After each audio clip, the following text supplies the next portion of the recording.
Primero, pues buenas tardes a todos, que me alegro mucho de estar otra vez aquí en el Sobrarbe, aunque sea esta vez de forma virtual.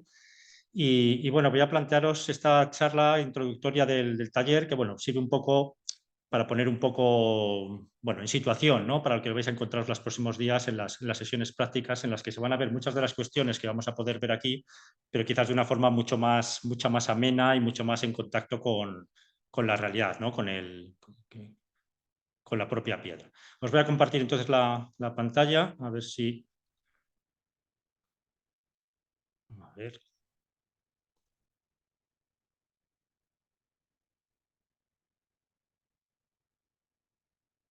Vale, yo creo que la tenéis que tener ya ahí en pantalla.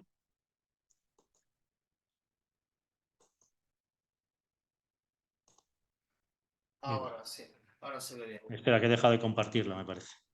Sí, ahora se ve bien. Si tenéis algún Vale, ya problema, está. lo Ahora se decís debería ver, ¿no? por el chat. Sí, ahora se ve muy bien. Sí, Perfecto. perfecto. Bueno, pues comienzo entonces. En primer lugar, lo que querría contaros o explicar es un poco qué entendemos por la piedra seca, ¿no? Me imagino que ya todos tenemos una idea bastante aproximada de lo que estamos hablando cuando os habéis apuntado a estos talleres, pero bueno, hay una serie de cuestiones que yo creo que convendría un poco repasar y ir viendo para entender qué entendemos por piedra seca y qué a lo mejor podemos llamar o considerar que es otro tipo de técnica constructiva, ¿no? En primer lugar, la piedra seca es una técnica constructiva tradicional en la que el cual empleamos únicamente la piedra como material de construcción. Entonces, quizás el elemento más distintivo de esta técnica es que no se va a utilizar ningún tipo de mortero o de elemento aglutinante a la hora de colocar las piezas en su lugar, ¿no? No hay ningún tipo de mortero, ni de cal, ni por supuesto hormigones o cementos, ningún tipo de argamasa. Incluso, bueno, todas las cosas que vamos a decir, vamos a ver que en algunos momentos son matizables, ¿no? Es verdad que muchas construcciones de piedra seca nos vamos a encontrar con que entre las piedras pueda aparecer algo de tierra que procede de algo de barro que se ha colocado en el momento de la colocación. Muchas veces eso no es para no considerar que esa piedra sea una piedra seca, porque ese barro en realidad no se está utilizando como un elemento aglutinante, sino muchas veces se está utilizando simplemente como un elemento para rellenar huecos y impedir que no salga, que no pase el aire o que no entre el viento cuando estamos haciendo alguna construcción de tipo habitacional. Una segunda cuestión es que es fundamental la forma de colocar la piedra dentro de la pared, dentro del muro, dentro de la construcción de la que estemos tratando, ¿no? La solidez de esa estructura se va a basar únicamente en esa correcta disposición de las piezas y en un empleo adecuado de la fuerza de la gravedad, ¿no? Es muy importante cómo se van a colocar, por eso, bueno, eso lo veremos de forma práctica en los talleres, como siempre hay que colocar una piedra encima de dos, siempre van a tener que colocadas de una determinada manera y que cada pieza que se coloca en el muro esté completamente fija antes de colocar la siguiente, ¿no? Sí es cierto que se van a emplear, para ir consolidando esa estructura, se van a emplear muchas veces algunas piedras de tamaño más pequeño que van a servir para poder encajar unas piezas con otras, que van a recibir nombres también muy diversos, ¿no? Algo que también vamos a ver que es una constante en la técnica de la piedra seca, que se utiliza en muchas partes del mundo y por lo tanto hay muchísima terminología que se está refiriendo a los mismos elementos, pero van a ser palabras diferentes las que las van a designar, ¿no? Esas pequeñas piedras que utilizamos para ir encajando las piezas más grandes, para ir consolidando la construcción en sí, pues reciben el nombre de ripios, de cuñas, tascones, falcas, bueno, muchos nombres distintos, ¿no? Que sirven para ir acuñando y para ir rellenando esos pequeños huecos que quedan entre piezas de un tamaño mayor. Una tercera cuestión es que la piedra generalmente se va a emplear sin hacer ningún tipo de labra, sin hacer ningún tipo de talla. O cuando se hace es un trabajo muy somero que sirve simplemente, que únicamente lo que busca es, bueno, pues retirar algún trozo sobrante de la pieza para que nos encaje en el lugar que hemos elegido, ¿no? Y esas piezas de piedra normalmente van a ser siempre de un tamaño pequeño, con un peso reducido, que van a permitir su manipulación por solamente una o dos personas, ¿no? Hay veces que se hacen construcciones con piedras muy grandes, o bueno, si hablamos, por ejemplo, de obras públicas, nos encontramos a veces en las carreteras que se hacen obras de consolidación con unos bloques de piedra gigantescos que también van colocados sin ningún tipo de mortero o de argamasa, pero que exigen una maquinaria, algo muchísimo más sofisticado para colocarlas en su lugar, ¿no? No sería una piedra seca, por cuanto aunque no puede ser realizada por una o dos personas trabajando en el lugar. Y pues, otra de las características que vamos a tener es que la transmisión del conocimiento de esta técnica de construcción ha sido, de forma tradicional, ha sido de una manera oral y con un carácter informal. Es algo que se ha ido produciendo casi dentro del entorno de los pueblos, en el entorno de los vecinales o en el entorno incluso familiar, ¿no? De una transmisión casi de padres a hijos, ¿no? Ese tipo de transmisión es, por tanto, una formación no reglada, es una formación que se produce de una forma casi espontánea dentro del contexto rural, y esa es la forma en que se ha ido transmitiendo normalmente hasta nuestros días, ¿no? Hablaremos más adelante que ahora, bueno, pues nos enfrentamos con quizás nuevas formas de transmisión de esta técnica, que se produce a veces en estos talleres de una forma muy similar a como se hacía tradicionalmente, pero también a partir de una formación reglada que busca, bueno, pues consolidar en el mundo actual esta forma de construir. Bueno, hemos hablado de esas piezas de piedra como mampuestos, ¿no? Estaríamos hablando de que la piedra seca, dentro de las posibles formas de construir un muro, la forma en que se construye un muro, la forma en que se componen todas esas piezas, normalmente utilizamos la palabra fábrica para hablar de esa forma de composición de las piezas de un muro, sea del material que sea. Pues la piedra seca normalmente es una fábrica que entraría dentro de las mamposterías. Ese término mampostería procede del latín manus positum, y que hace referencia a que es lo que os decía antes. Es una fábrica que está elaborada con piezas pequeñas y que permiten esa puesta a mano, esa puesta en obra a mano, generalmente sin labrar, como digo, con una labor muy, muy somera. Normalmente estas fábricas no siguen una disposición excesivamente ordenada, ni en hiladas estrictas, ni en cuanto a tamaños de los mampuestos, aunque vamos a ver que la diversidad que nos vamos a encontrar en los muros construidos con esta técnica es enorme, ¿no? O sea que no podríamos restringirlo a una sola forma, a una sola imagen final del muro. Podríamos hablar de mamposterías carreadas, y en esos muros al final se hace un pequeño trabajo de labra de la cara vista para que quede de una forma más ordenada o más lisa. Hablaríamos de una mampostería concertada, cuando encajamos las piezas casi perfectamente unas en otras, sin dejar muchos huecos. O tendríamos que hablar también de la diferencia que podríamos establecer entre este tipo de fábricas que se utilizan con la piedra seca y con otro tipo de formas de construir con el material pétreo, como serían la sillería o el sillarejo. Cuando hablamos de sillería sería la imagen que tenéis más bien aquí a la derecha, en la que veis que las piezas de piedra están perfectamente labradas para encajar unas con otras y siguen una disposición ordenada, en hiladas, todo perfectamente regular, ¿no? Aquí estaríamos hablando de una forma de construir distinta, ¿no?, de la piedra seca. Incluso a veces, si no son muy grandes estas piezas, se podrían colocar a mano, pero es una forma de construir que hablaríamos de una sillería, ¿no? Es una forma mucho más elaborada de construcción. Hablaríamos de sillarejos con una apariencia muy similar, pero si las piezas son de un tamaño más pequeño, ¿no?, cosa que vemos, por ejemplo, en muchas de las iglesias románicas del Pirineo. Bueno, otra cuestión es hablar de dónde está el origen de este sistema constructivo, ¿no? Lo que sí sabemos es que es un sistema constructivo que se utiliza desde tiempos prehistóricos, ¿no? Casi desde el mismo momento en que el hombre empieza a hacer construcciones, tanto bueno, sobre todo para cobijarse, ¿no? Ahí estaríamos hablando de que empieza ya a utilizarse la piedra, y la primera forma de utilizar la piedra sin ningún tipo de argamasa, ¿no? Estaríamos hablando de esta técnica de piedra seca. Os pongo este mapa de Europa, en el que luego hablaré más tarde, porque aquí tenemos reflejados todos los países que actualmente están integrados en la declaración de la UNESCO de la técnica de la piedra seca como patrimonio mundial, y vemos que están todos en Europa y en un entorno alrededor del Mediterráneo, ¿no? Salvo quizás a lo mejor Irlanda, que se han incluido recientemente, pero estaríamos hablando de una técnica que se asocia mucho al mundo mediterráneo, ¿no? Eso nos está hablando también de dos posibles técnicas constructivas, dos tradiciones constructivas que tenemos en Europa desde orígenes prehistóricos, ¿no?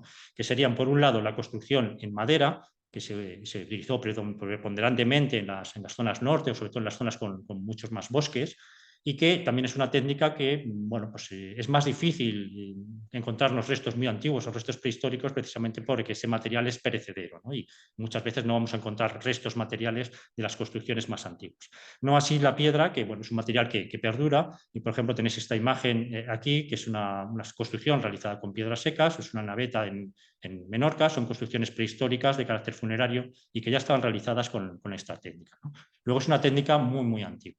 El hecho de que esté esta técnica asociada muchas veces a este mundo mediterráneo, aunque la realidad es que se ha utilizado en todas las partes del mundo, ¿no? Pero si vemos la declaración, sí se asocia mucho a este mundo mediterráneo, también ha hecho muchas veces que se relacione con el mundo romano, ¿no? Aunque la realidad es que esta técnica viene de muchísimo antes del mundo romano. Y también tendríamos que hablar bueno, que hay algunos lugares, como por ejemplo la cordillera alpina, en la que tenemos lugares en el que estas dos tradiciones constructivas se hibridan, ¿no? Y tendríamos construcciones como la que veis arriba, en la que tiene una gran parte de la construcción realizada con madera, y hay una parte posterior y seguramente la cimentación que está realizada con piedra, ¿no? Luego da lugar a interesantes hibridaciones en lugares en los que esas dos técnicas se encuentran. Luego algunos, también como esta parte introductoria, bueno, pues hablar de algunos de los términos que se utilizan en construcción, ¿no? La imagen que veis, pues bueno, es una construcción, como veis, que es muy simplificada. Estaríamos hablando quizás de una fábrica más de sillería, porque todas las piezas son regulares, pero aparecen algunos nombres que no están de más que nos suenen para entender las distintas disposiciones de las piezas de piedra dentro de un muro y la función que pueden hacer dentro de él. Estaríamos hablando de que dentro de un muro, con un carácter lineal, las piezas las podemos colocar de dos maneras diferentes, ¿no? Las podemos colocar con su dimensión mayor en el sentido longitudinal del muro, en cuyo caso estaríamos hablando de una disposición a soga. Por ejemplo, veis en esta pieza de aquí, o veis también en estas otras piezas, ¿no? La dimensión mayor del muro está colocada de forma longitudinal. Y sin embargo, tenemos otras piezas que, al contrario, tienen su mayor dimensión en el sentido perpendicular al eje del muro. Ahí estaríamos hablando de piezas que se colocan a tizón, que serían, por ejemplo, estas que veis aquí, o, bueno, alguna más habrá por aquí, ¿no? Y tendríamos que hablar también de piezas especiales, que son estas que denominamos, bueno, con este nombre quizás un poco técnico, que muchas veces cuando lo hemos explicado en alguna otra charla, pues es un nombre que no parece muy amable. Pero bueno, es este término perpiaño. El término perpiaño lo que quiere decir es que es una pieza que atraviesa la totalidad del grosor del muro, ¿no? Es una pieza, esta por ejemplo veis que es una pieza que está dispuesta a soga en sentido longitudinal, pero sin embargo es un perpiaño porque ocupa todo el ancho del muro. En cambio, estas otras piezas, por ejemplo, estas están colocadas a tizón, no son perpiaños, y esta sí. Esta está colocada en sentido perpendicular al eje del muro, pero sí ocupa todo el ancho. Bueno, son algunas terminologías que se emplean quizás en un ámbito más técnico de la arquitectura, pero tienen mucho que ver con las que nos vamos a encontrar quizás con otros términos, con otros nombres, al hablar de la piedra seca. Luego tendríamos también que ver bueno, que la piedra seca es una técnica que va a ser muy dependiente de la litología que encontremos en cada lugar, ¿no? Le estamos hablando de que es una técnica que está presente en muchísimos lugares del mundo y en cada uno de ellos tenemos una geología y unos materiales diferentes. Y eso nos va a dar lugar a sistemas de colocación sobre todo a una imagen del muro muy diferente en unos puntos u en otros, ¿no? Por ejemplo, aquí veis un muro en esta parte superior izquierda, un muro en Mallorca, en el que veis, pues esto es una mampostería a piedra seca, pero aquí estaríamos hablando de una mampostería careada en la que se tiene mucho cuidado de que la apariencia del muro sea completamente lisa y también sería concertada, porque si veis, se está disponiendo cada pieza de forma perfectamente encajada en el resto, sin prácticamente que nos aparece ningún ripio, ninguna cuña de las que hablábamos anteriormente, ¿no? Algo parecido ocurriría en este muro, en la Sierra de Gredos, aunque aquí veis que sí hay algunas piezas más pequeñitas. Aquí, por ejemplo, este otro muro en Gistaín, sí hay unas piezas en granito que tienen un tamaño quizás más grande y una forma quizás más regular, mejor cortada, pero se van acuñando con unas piezas de otra piedra diferente, una arenisca roja, que van un poco acuñando y colocando bien esas piezas. Vemos mamposterías muy diferentes, como por ejemplo esta, que es con una arenisca en la que está colocada en sentido vertical. O sea, aquí quizás estaríamos hablando de una estructura, un aparejo bastante heterodoxo, ¿no? No seguiría mucho las normas más recomendadas, pero sin embargo es una fábrica que funciona, que se sostiene y que funciona perfectamente bien. Aquí vemos otras las que nos vamos a encontrar más típicas de Sobrarbe, que es la que está realizada con las turbiditas, o el flitch conocido, que ya tiene esas piezas con una disposición geométrica horizontal, que prácticamente no hay que hacer ningún tipo de ajuste, ¿no? Se colocan muy fácilmente unas encima de otras de una forma perfecta. Bueno, un siguiente bloque es el que vamos a dedicar a introducir un poco lo que se va a ver de una manera más práctica en los talleres, ¿no? Es explicar de forma muy somera en qué consiste la técnica constructiva y bueno, algunas de las normas o recomendaciones que se pueden seguir a la hora de construir. Aunque como digo, nos vamos a encontrar con formas muy diversas de construcción, algunas quizás más heterodoxas, otras menos, pero todas de ellas válidas, ¿no? Y muy diferentes en unos lugares y en otros. Esta es una imagen del Museo Valenciano de Etnología que resume un poco las distintas fases de elaboración de una construcción, ya sea un muro o una caseta, una barraca, como lo que veis aquí, con esta técnica de la piedra seca, ¿no? Por un lado tendríamos una primera fase que sería la de la obtención de la materia prima. Muchas veces esa materia prima, una de las características de la piedra seca es que está aprovechando el material que se encuentra suelto en los propios campos. Al momento de despedregar los campos de cultivo o para un prado se recoge muchísima piedra que luego se utiliza para hacer los muros de las lindes o para hacer construcciones. Pero hay veces que no es así y esa piedra hay que extraerla de algún lugar, de alguna cantera, y entonces hay que hacer algunas labores previas para poder extraer bloques de un tamaño más pequeño y más manejable, ¿no? Que es un poco lo que habéis ilustrado en esta parte izquierda de la imagen. Luego hay una parte que corresponde quizás a la pequeña labra que hay que hacer para conseguir unas piezas más uniformes, si es necesario. Esa labor de labra, que como siempre digo, es muy somera, es muy poca cosa, pero siempre se realiza antes de colocar las piezas en la pared. Nunca se coloca o se talla una pieza que ya está dentro del muro, que puede dar lugar a que se nos desmorone parte de él, ¿no? Eso se hace siempre de una manera previa. Hay otra parte importante que es el transporte de las piedras. La piedra seca, como una técnica tradicional, pues se está utilizando siempre en materia de proximidad, materia que se encuentra casi en el mismo lugar de construcción, pero a veces hay que realizar un pequeño transporte, por pequeño que sea, ¿no? Unos pocos metros, pero bueno, son piezas que pueden llegar a pesar bastante y hay que tener pues, unas técnicas para poder desplazarlas. Y luego ya estaría pues, la disposición de las piezas ya en el tajo, a pie de obra, y la disposición ya dentro del muro de la construcción correspondiente. Bueno, aquí veis algunas de las herramientas que ahora veremos un poco más detalladas o de los elementos de transporte. Si hacemos un poco un repaso, pues tendríamos dentro de esas fases tendríamos una serie de herramientas o de elementos necesarios, ¿no? Si hablamos de la parte de extracción de la piedra, pues habría una serie de herramientas como serían las barrenas, las palancas de cantero, a veces también pues, la pata de cabra, el perpal, hay una serie de herramientas, también muchas veces van a recibir nombres diferentes en unas zonas geográficas y en otras. Tenemos a lo mejor otras herramientas como los picos, alcotanas, para dar un poco, si tenemos que extraer un trozo de una pieza más pequeña, y son fundamentales también los tascones o cuñas que se introducen a veces en cantera, en zonas de piedra más grandes y que hay que ir hincando en la piedra para ir desgajándolo, trozos más pequeños que podamos manejar. También hay otras herramientas que tienen relación más con la preparación del terreno, hacia de obra, ¿no? Ahí tendríamos pues azadas o azadones, la pala o pisón, pues unos elementos que sirven para preparar un poco el terreno sobre el que vamos a colocar la construcción.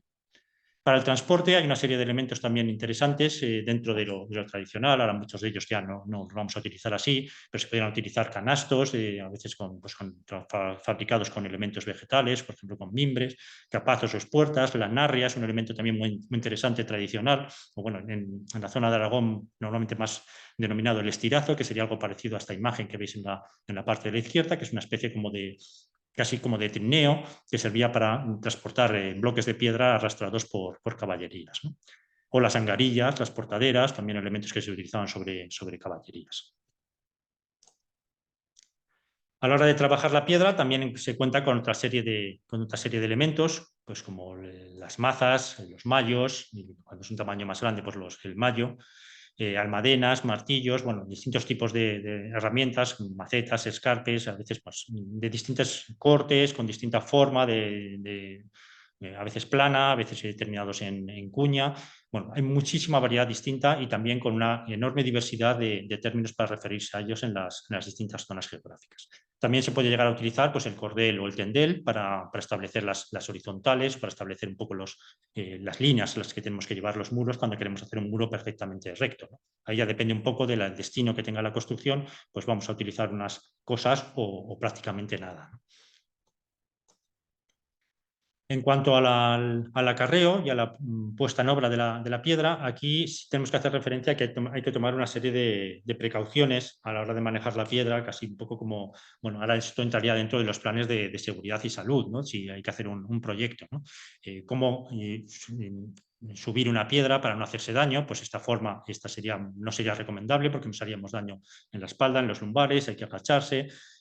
Cuando hay que coger una pieza de un tamaño más grande, pues nos buscaríamos, si por ejemplo una pieza de estas más grandes tenemos que moverla, pues lo que haríamos sería rodarla, no acarrearla a pulso, o si tenemos que subir una pieza de un cierto tamaño a un muro, pues utilizaríamos estos tablones para poder apoyarla y subirla sin tener que hacerlo de una manera directa.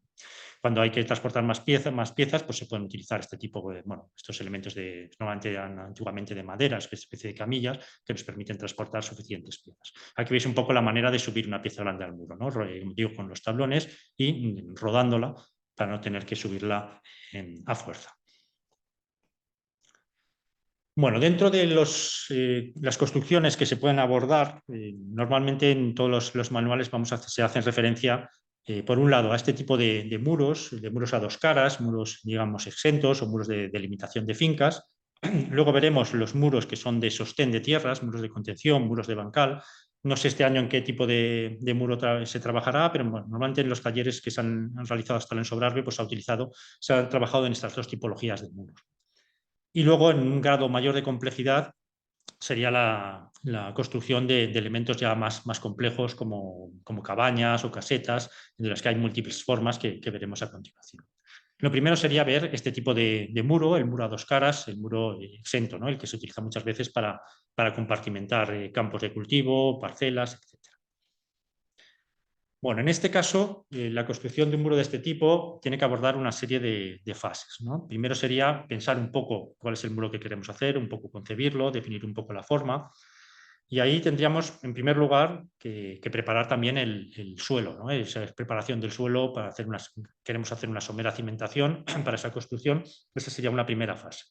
Luego tendríamos que diseñar un poco cómo vamos a querer ese muro, tendríamos que determinar las cotas, hasta qué altura queremos subir, y ahí por regla general vamos a tener que la anchura que vamos a tener en ese muro, el grosor del muro, va a ser en torno a la mitad de la altura, ¿no? O sea, si tenemos aquí, me parece que hay un muro de 1,5 metros, pues bueno, la anchura en la parte más baja, en la parte de apoyo con el terreno, la parte de cimentación, estaríamos hablando de unos 75 centímetros, ¿no? Es una forma aproximada.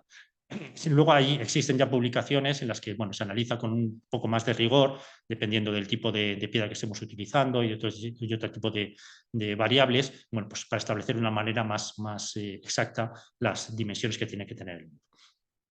Los muros normalmente vamos a hacerlos con una sección en la que vamos a ver que son ligeramente inclinados hacia el interior, de forma que la parte de la base del muro va a ser ligeramente más gruesa que la parte de coronación. Normalmente hablamos de una diferencia de unos 5 centímetros respecto a la vertical que tendríamos si hiciéramos el muro completamente vertical por cada 75 metros de altura. Eso es lo que veis un poco reflejado aquí en este muro, como tenemos 1,5 metros, pues tenemos una diferencia entre la base y la cimentación de 10 centímetros respecto a la vertical.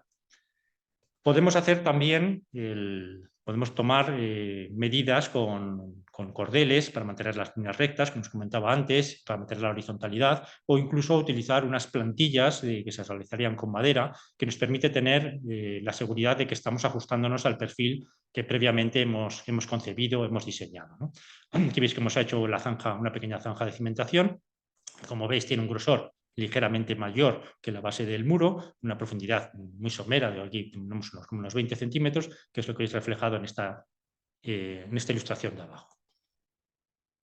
En cuanto a la cimentación, si no disponemos de un suelo ya de roca, un sustrato ya rocoso en el que apoyar directamente el muro, como digo, conviene disponer una pequeña zanja de cimentación, no muy profunda y un poquito más ancha que la base del muro. Hay que tener cuidado cuando esa zanja de cimentación, por ejemplo, la estamos colocando sobre un pendiente, sobre un terreno en pendiente, ¿no? Que es lo más habitual. Ahí lo que no vamos a hacer es colocarlo directamente sobre la pendiente, sino que vamos a ir haciendo un escalonado, de forma que el muro vaya a ir apoyando siempre en horizontal, ¿no? Vamos haciendo una pequeña escalera y el muro siempre apoyado de una manera occidental. Esta cimentación, la función que tiene es proteger al muro de los movimientos provocados por el terreno, en procesos, por ejemplo, en zonas de montaña, el proceso de hielo-deshielo, que va modificando, que va pudiendo mover el terreno.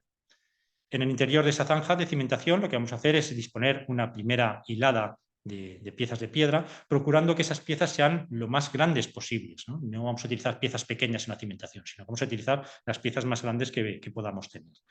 Y además lo que vamos a tener es la precaución también de evitar colocar esas piezas de la cimentación a soga, en el sentido longitudinal del muro. Lo que vamos a intentar es siempre colocar esas piezas lo más grandes posibles y en un sentido perpendicular al eje del muro, ¿no? De forma que creen una base de cimentación, una base de apoyo lo más estable posible. Bueno, una vez que pasamos al cuerpo del muro, aquí va a ser muy importante para la estabilidad disponer piezas pasantes de un lado a otro del muro. Esas piezas que antes os llamaba perpiaños y que normalmente de una forma más coloquial en el mundo de la piedra seca pues hablaríamos de llaves o trabas, ¿no? De forma que en cada metro lineal que hagamos del muro en horizontal tendríamos que colocar al menos una de estas piezas que veis aquí sombreada, ¿no? Una pieza que pasa de un extremo al otro del muro y que sirve un poco para atar o trabar las dos caras que va a tener la construcción. También más o menos cada 50 metros de altura del muro tendríamos que pasar, ¿no? Si aquí tenemos una, pues unos 50 metros más abajo tendríamos que tener otra, ¿no? De forma que vaya produciéndose siempre esa traba. Esas piezas pasantes, además, es conveniente que sobresalgan ligeramente de la cara del muro, a lo mejor unos 5 centímetros, de forma que, aunque el muro luego tenga sus movimientos o tienda a abrirse ligeramente, esas piezas siempre sigan haciendo su función de traba entre las dos caras. Y luego vamos a tener también, siempre que podamos, que colocar piezas de esta manera, ¿no? Piezas que traben de un lado a otro. Estas no son piezas colocadas a tizón, pero no son piezas pasantes, no pasan de lado al otro del muro, pero sí pueden pasar al menos unos 3/4 del muro y de forma que se van trabando unas con otras, ¿no? De nuevo la función es servir de trabazón entre las dos caras del muro, porque puesto que en el interior ahora veremos, lo que vamos a tener, aquí lo veis, un relleno con piezas de menor tamaño. Aquí tenéis piezas que forman una cara, formas que forman la otra cara, el relleno interior, y esas piezas pasantes son las que van a coser las dos caras del muro. Bueno, ese espacio interior entre las dos caras, como digo, se rellena con pequeñas piezas, con ripio, procurando que no queden huecos a medida que vamos levantando el muro. Aquí tendríais un poco la sección de un muro con una construcción bien realizada, en la que vais viendo por un lado la cimentación, como digo, sobresale ligeramente, vamos viendo la cara en un lado, la cara en otro, el relleno de ripio, y cómo van existiendo esas piezas pasantes que van de un lado a otro y esas otras piezas que ocupan los 3/4 y que van sirviendo también de trabazón. Si lo vemos en un muro real, bueno, pues este es un muro que aunque este está haciendo una cara de una puerta de acceso, pero vemos perfectamente cómo es ese modelo de construcción, ¿no? En el que vemos cómo estas piezas que ocupan esos 3/4 y que van atando las dos caras hacen esa función. Y en cambio, en la parte interna, pues tenemos unas piezas de menor tamaño y que sirven de relleno. Bueno, esa construcción de muros a dos caras, os he traído aquí una serie de imágenes para que veáis el aspecto que puede tener y que va a ser muy distinto de unas a otras regiones y muy distinto dependiendo de la litología dominante en cada lugar. Este corresponde a un muro en la Sierra de Gredos, en la que predomina el granito, y por ejemplo aquí cuando predomina el granito pues estamos viendo que hay piezas a lo mejor muy grandes que están colocadas directamente en vertical y que van compartimentando el muro en distintos tramos, ¿no? O ahora veremos también la coronación, como bueno, pues aquí se realiza también con piezas muy grandes colocadas vertical. Veremos que es una de las formas de rematar el muro. Aquí veis que esta disposición, por esto he colocado esta imagen, esta disposición en vertical, en principio no está recomendada cuando estamos trabajando con materiales sedimentarios, puesto que si es un material sedimentario lo mejor es que cargue en el mismo sentido en el que ese material se ha ido formando. Si lo colocamos en vertical, pues podría tender a agrietarse o abrirse. Bueno, no es el caso aquí del granito, que no hay ningún problema en colocarlo en esta disposición. Bueno, en cuanto a la composición del alzado, también una de las recomendaciones, una de las cosas muy importantes es evitar las juntas verticales continuas, ¿no? Las denominadas serpientes o escaleras, ¿no? En esta imagen de la izquierda, por ejemplo, lo veis. Aquí hay una junta que, si veis, es continua, va haciendo una forma ligeramente quebrada, por eso se denomina serpiente o escalera, pero hay una continuidad. Aquí lo que tenemos es un punto en el que el muro puede fallar o puede abrirse. Lo que hay que hacer es siempre tratar de trabar las piezas, siempre colocando una encima de dos, de forma que siempre cortemos esas juntas verticales, ¿no? Esa es una de las reglas fundamentales que hay que seguir en toda construcción a piedra seca. Luego, el ajuste de las piezas debe ser siempre el mejor posible, sin dejar, en la medida de lo posible, sin dejar huecos entre ellas. Y siempre hay que movilizar cada pieza, cada mampuesto que colocamos y rellenar posibles huecos empleando esos ripios antes de continuar con la construcción, ¿no? Siempre que coloquemos una piedra tenemos que asegurarla, tocándola en distintas posiciones, que esa pieza no tiene ninguna posibilidad de movimiento, que está perfectamente asentada sobre las que hay abajo, de forma que no pongamos en riesgo todo lo que construyamos por encima de ella. Como lo que digo aquí, cada pieza, una vez colocada, debe quedar completamente fija, sin posibilidad de movimiento en ninguna dirección. Bueno, aquí veis una imagen en un muro, me parece que era un muro en Galicia, en el que se ve muy claramente un error de construcción, ¿no? En el que veis esa forma de serpiente o de escalera de una junta continua en casi todo el muro, que al final lo que hace es que se pueda abrir, ¿no? Que esa grieta se vaya abriendo cada vez más. Otra precaución que hay que tener es, una vez que tenemos piezas en las que para acuñarlas o para sentarlas tenemos que colocar esos tascones, esas cuñas, esas falcas, hay que evitar siempre, en la medida de lo posible, colocarlas sobre piezas que tienen una inclinación hacia afuera. Esta pieza, por ejemplo, hubiera estado mucho mejor colocada en el sentido inverso, de forma que esta cara que tiene inclinada hubiera estado hacia adentro del muro, no hacia afuera. Esta pieza que tenemos aquí colocada corre el riesgo de que con el paso del tiempo se deslice y caiga hacia afuera. Esto, si hablas con maestros, con expertos en la construcción a piedra seca, pues hay muchos que son muy contrarios incluso a colocar estas cuñas, ¿no? O que estas cuñas solo las colocarían, pero en la parte interior del muro, o sea, invirtiendo exactamente esto. La cuña tendría que ir en el lado interno del muro y la otra pieza por encima. La realidad es que nos vamos a encontrar muros perfectamente sólidos construidos de las dos maneras, ¿no? Pero hay una forma más correcta o más heterodoxa de hacerlo, ¿no? Y probablemente sería sin utilizar este tipo de cuñas por la parte externa. Bueno, en estos muros externos, la siguiente parte sería hablar de cómo se remata esa construcción. Y eso sí que es también común en todas las fábricas de piedra seca, es que en la coronación del muro se van a emplear siempre piezas lo más grandes posibles, de forma que sirvan, por un lado, de protección del muro por la cara superior, en la medida de lo posible, a lo mejor impidan o dificulten la entrada de agua en el interior del muro, porque si nos entra mucho muro en la parte interna, en esa parte que hemos rellenado con ripios y esa agua se nos congela, pues puede dar lugar a movimientos dentro del muro que pueden ser perjudiciales. Pero bueno, evidentemente estos son muros completamente permeables y el agua lo más fácil es que puede entrar fácilmente en cualquier lugar, ¿no? Pero si colocamos grandes losas, pues impedimos que entre el muro por esa parte de arriba en gran parte, ¿no? Y sobre todo, la función que van a tener esas piezas grandes es asentar, o sea, meter un peso grande sobre esa fábrica, de forma que todo lo que hay construido por debajo se asiente mucho mejor.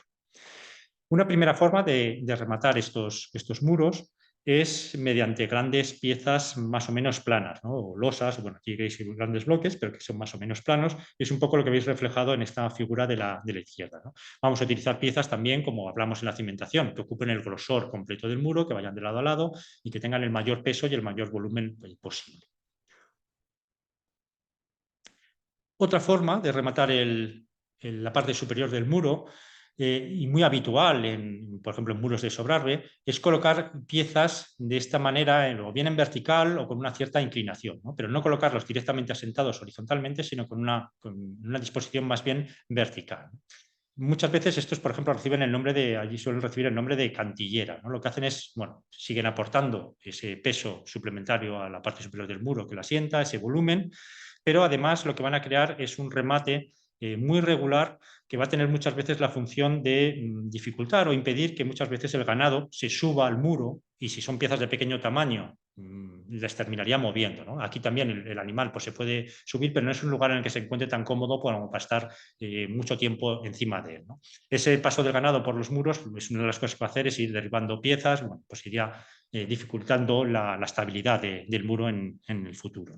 Aquí veis un ejemplo en el que veis ya el muro construido con la cimentación, el perpiaño, el relleno, las dos caras, las llaves que llegan hasta 3/4 de muro y ese remate superior en esta forma en vertical. Aquí veis un remate muy parecido en muros de Sobrarbe, con esa piedra de arenisca del fritz, con unas piezas muy horizontales, muy regulares, y cómo se utilizan las mismas losas en una disposición vertical, ¿no? en muros de sobrepuerto. A veces esa disposición, adicionalmente, además de tener esas piezas colocadas en vertical, pueden tener un remate vegetal, ¿no? Esto, por ejemplo, es de la zona de Rodellar, es lo que llaman el recantillo. Lo que hacen es recoger ramas de boj y las colocan directamente sobre ese remate superior del muro, con esa función también que os comentaba antes de tratar de impedir que pasen los animales, las ovejas, sobre todo las cabras, que pasen de un lado a otro y puedan ir derribando partes del muro. Aquí veis otro muro con una disposición muy diferente. Este es un muro en la comarca de Sayago, en Zamora, que la ha querido poner porque en un encuentro reciente alrededor del tema de la piedra seca, pues conocí a un antiguo alumno de estos mismos cursos, que no lo conocí allí presencialmente porque hice esta charla igualmente online, pero creo que estuvo en el taller del año pasado, y han montado una asociación para proteger o para tratar de incentivar el conocimiento y la protección de la piedra seca en esta comarca de Sayago. Y es verdad que allí tienen unos muros con unas composiciones espectaculares, ¿no? Son muros de granito en el que utilizan estas grandes piedras que van hincadas en el suelo, y luego sobre esas piezas van colocando entre ellas, bueno, aquí me lo estuvo contando, cada una de estas piezas tiene un nombre particular, tiene una terminología riquísima, bueno, es una zona muy, muy interesante de construcciones con piedra seca. Y aquí tenéis otro muro con unas características también muy distintas, ¿no? con unas piezas sedimentarias. De eso os decía que esas piezas sedimentarias no convenía colocarlas en posiciones verticales. Pues aquí tenemos unas piezas sedimentarias que están colocadas en vertical de una forma aparentemente muy desordenada. Es un muro de piedra seca en Irlanda, con una composición, como veis, totalmente permeable, ¿no? También muchas veces estos muros se realizan para partir parcelas o para partir campos o zonas sobre todo de ganado, y lo que permiten además es una permeabilidad al aire, ¿no? Una ventilación de los distintos espacios, ¿no? Y muchas veces está buscado que esa disposición deje esos huecos, ¿no? para dejar pasar el aire. Bueno, un segundo bloque sería, o un segundo tema sería la construcción de esta otra tipología de muros, ¿no? Los muros que ya no son muros exentos, son muros de dos caras, sino que son muros que están pensados como contención de terreno, como contención de terrazas, ¿no? Y dan lugar a bancales.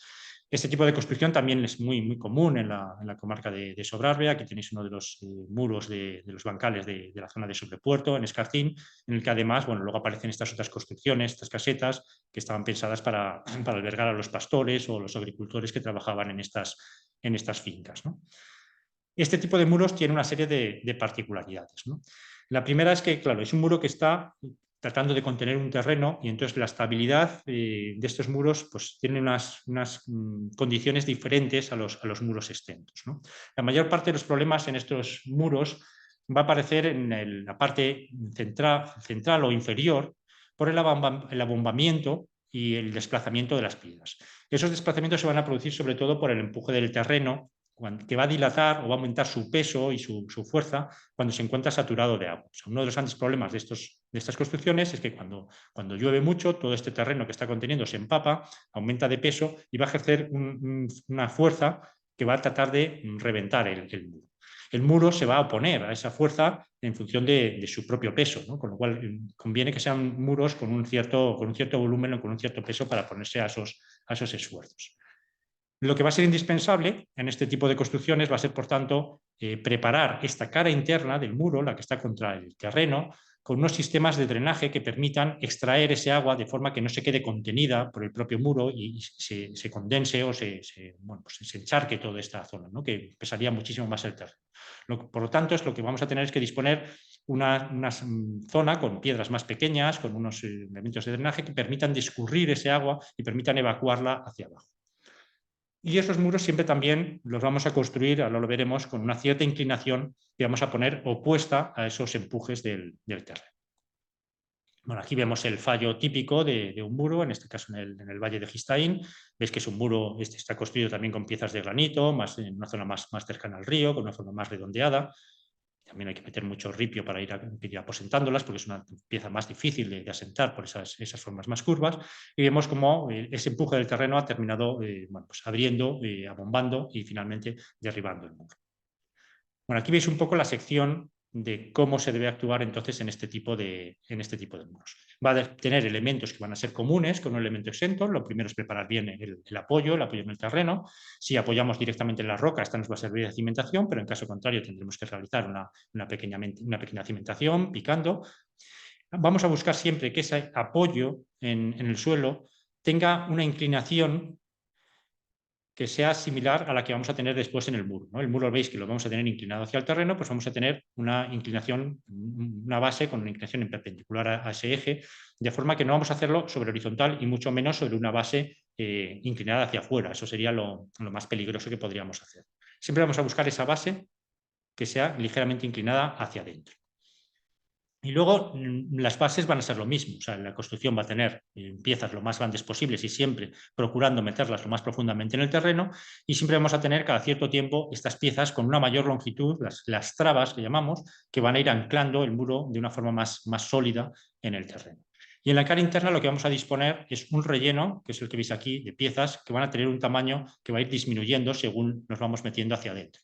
Estas piezas son las que van a hacer una función de drenaje, ¿no? Vamos a ver que aquí en la parte superior hay piezas más pequeñas. Finalmente volveríamos a colocar la tierra que hemos retirado de la tierra sobre la que se puede cultivar o la tierra del prado, pero vamos a tener todo este triángulo de piezas más menudas que son las que van a permitir que el agua se vaya colando entre ellas y vaya discurriendo hacia la base y salga por la parte inferior del muro. Bueno, aquí veis en imágenes de algún taller de cómo se realiza esto. Bueno, aquí son construcciones en Mallorca que se realizan aquí en piezas más grandes. Aquí veis con la pata de cabra, como van colocando piezas muy grandes en la cimentación. Aquí veis las piezas de mayor volumen que van a formar la base y cómo en la cara interna se ha retirado toda esa tierra para ir haciendo esa composición de pequeños mampuestos, de ripios que van a ir haciendo esa función de drenaje. La inclinación del muro se va a calcular también en función de su altura.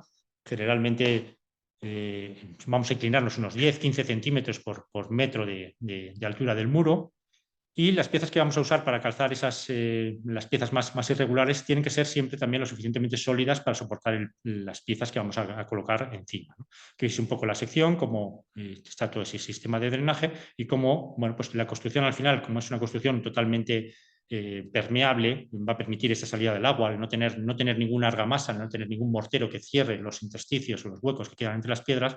En teoría estos muros van a permitir la salida del agua, ¿no? Es una de las grandes diferencias que nos vamos a encontrar con este tipo de muros respecto a los muros de hormigón. Muchas veces se pretende reparar estos muros colocando una lechada de cemento, una lechada de hormigón por la cara externa, y eso lo que hace es cerrar todos esos huecos, y lo que va a hacer es un efecto contraproducente, porque al final lo que va a impedir es la salida del agua y por lo tanto este empuje va a ser cada vez mayor, ¿no?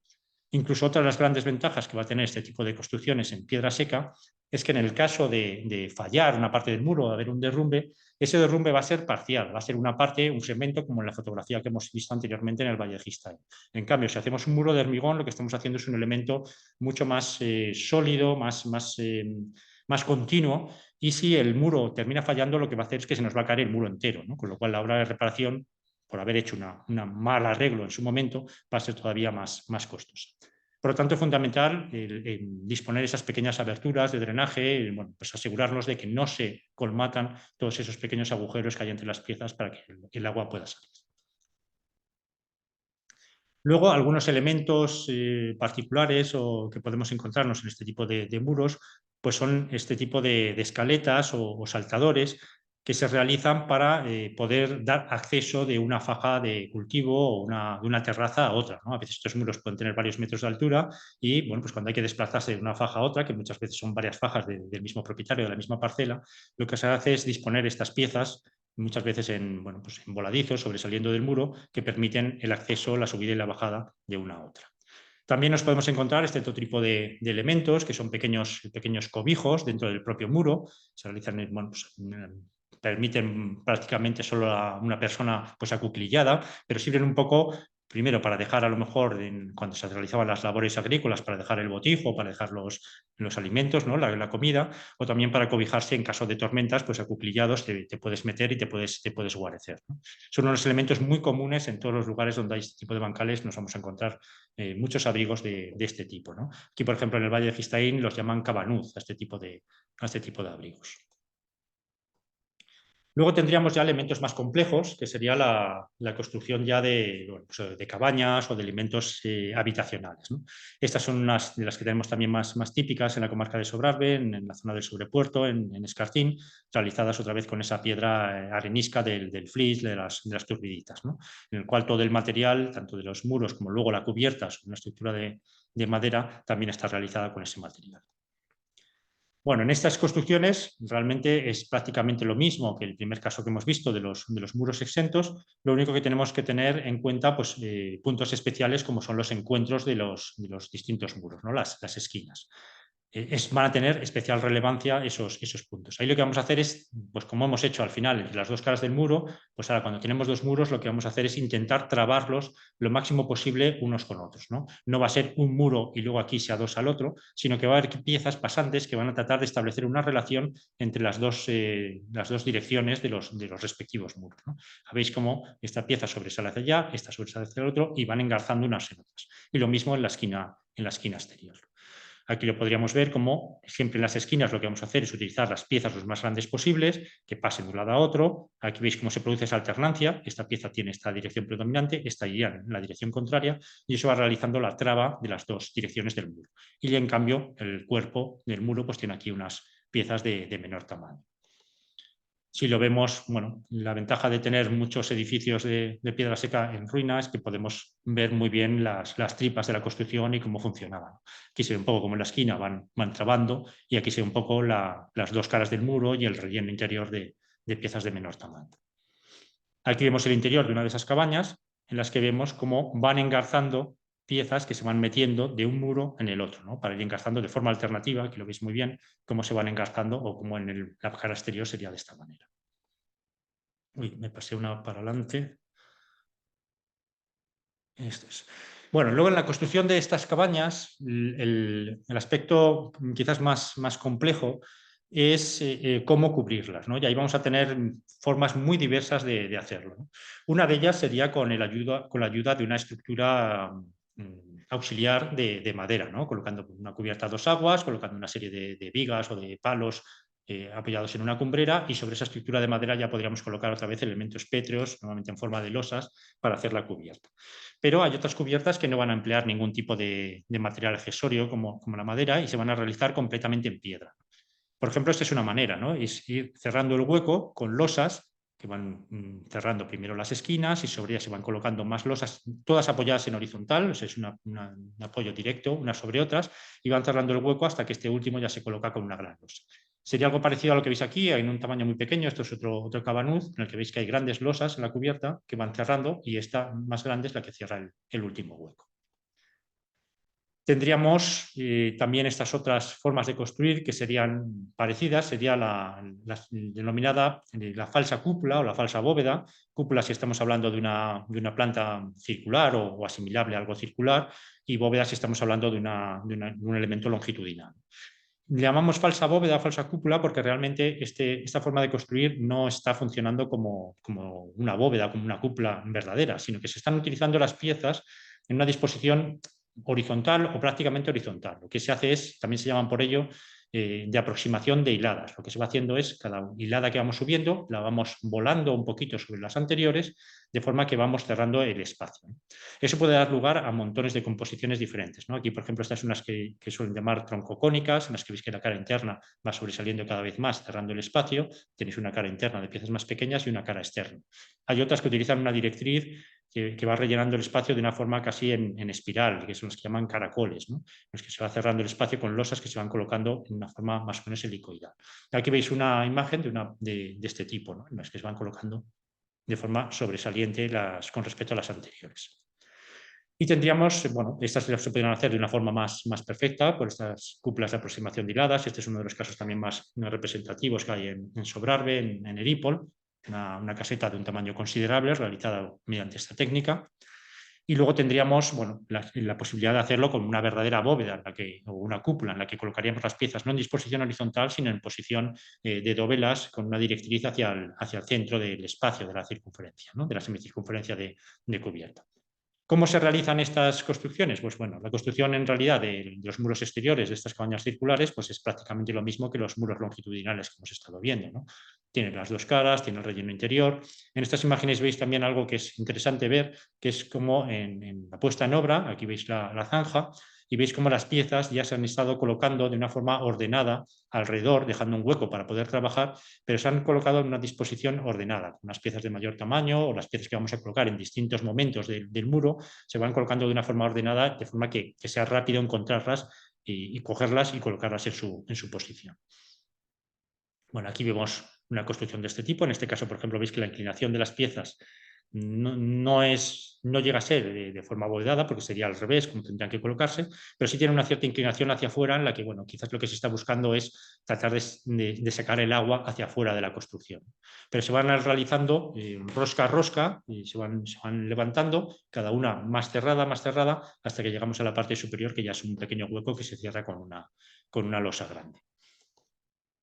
Bueno, aquí lo veis un poco en distintos esquemas. Esto es lo que os comentaba antes, una disposición quizás más helicoidal. Las otras sería ir haciendo anillos sucesivos, cerrando anillos cada vez en mayor altura y más cerrados hasta completar la construcción.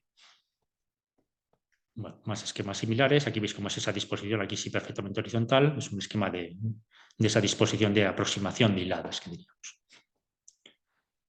Y bueno, otros elementos serían dentro de estas cabañas, pues también la gran diversidad que nos podemos encontrar en los huecos de entrada a los habitáculos habitables, ¿no? Pueden ser de forma arquitravada, con una gran losa horizontal, muchas veces a veces está realizada con un madero, otras veces en piedra, y podríamos tener formas también en aproximación de hiladas, formas en triángulo, o formas que ya serían verdaderos arcos en los que tendríamos las piezas que sí actúan como dovelas, ¿no? Que tienen su directriz hacia este punto, ¿no? Este punto central.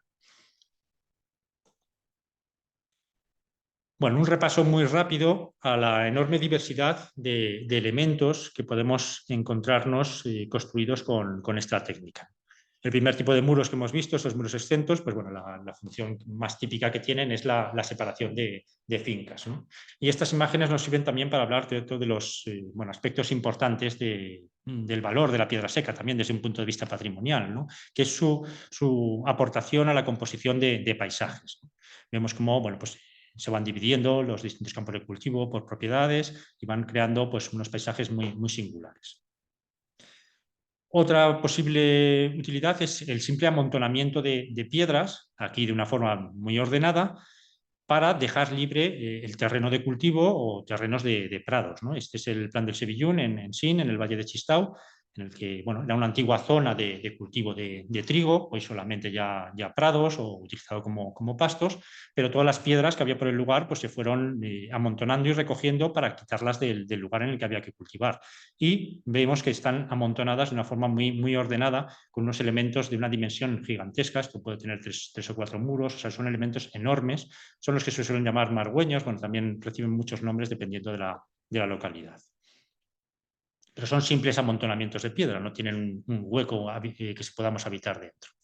Luego tendremos, como hemos visto en la segunda tipología de muros, pues la construcción de terrazas o bancales, ¿no? Que dan lugar a unos de los posajes pues, más característicos, también sobre todo de este mundo mediterráneo nuestro o de muchas otras zonas del mundo, ¿no?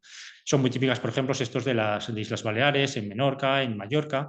Aquí tenemos algunos ejemplos de la enorme diversidad de terminología que aparece relacionada con este tipo de construcciones, ¿no? Incluso dentro de las propias Baleares, en cada una de las islas se llaman de una manera, ¿no? Se llaman margues en Mallorca, en encadenat en Menorca, en Ibiza dicen pared, pero hay muchísimos otros nombres dependiendo de otras localidades, ¿no? Por ejemplo, en la Ribera Sacra, en Galicia, los llaman socalcos, en Almería los llaman balates, se pueden llamar fajas, feisas, paratas, ribazos, andenes en Hispanoamérica, o sea, reciben un montón de nombres diferentes, ¿no?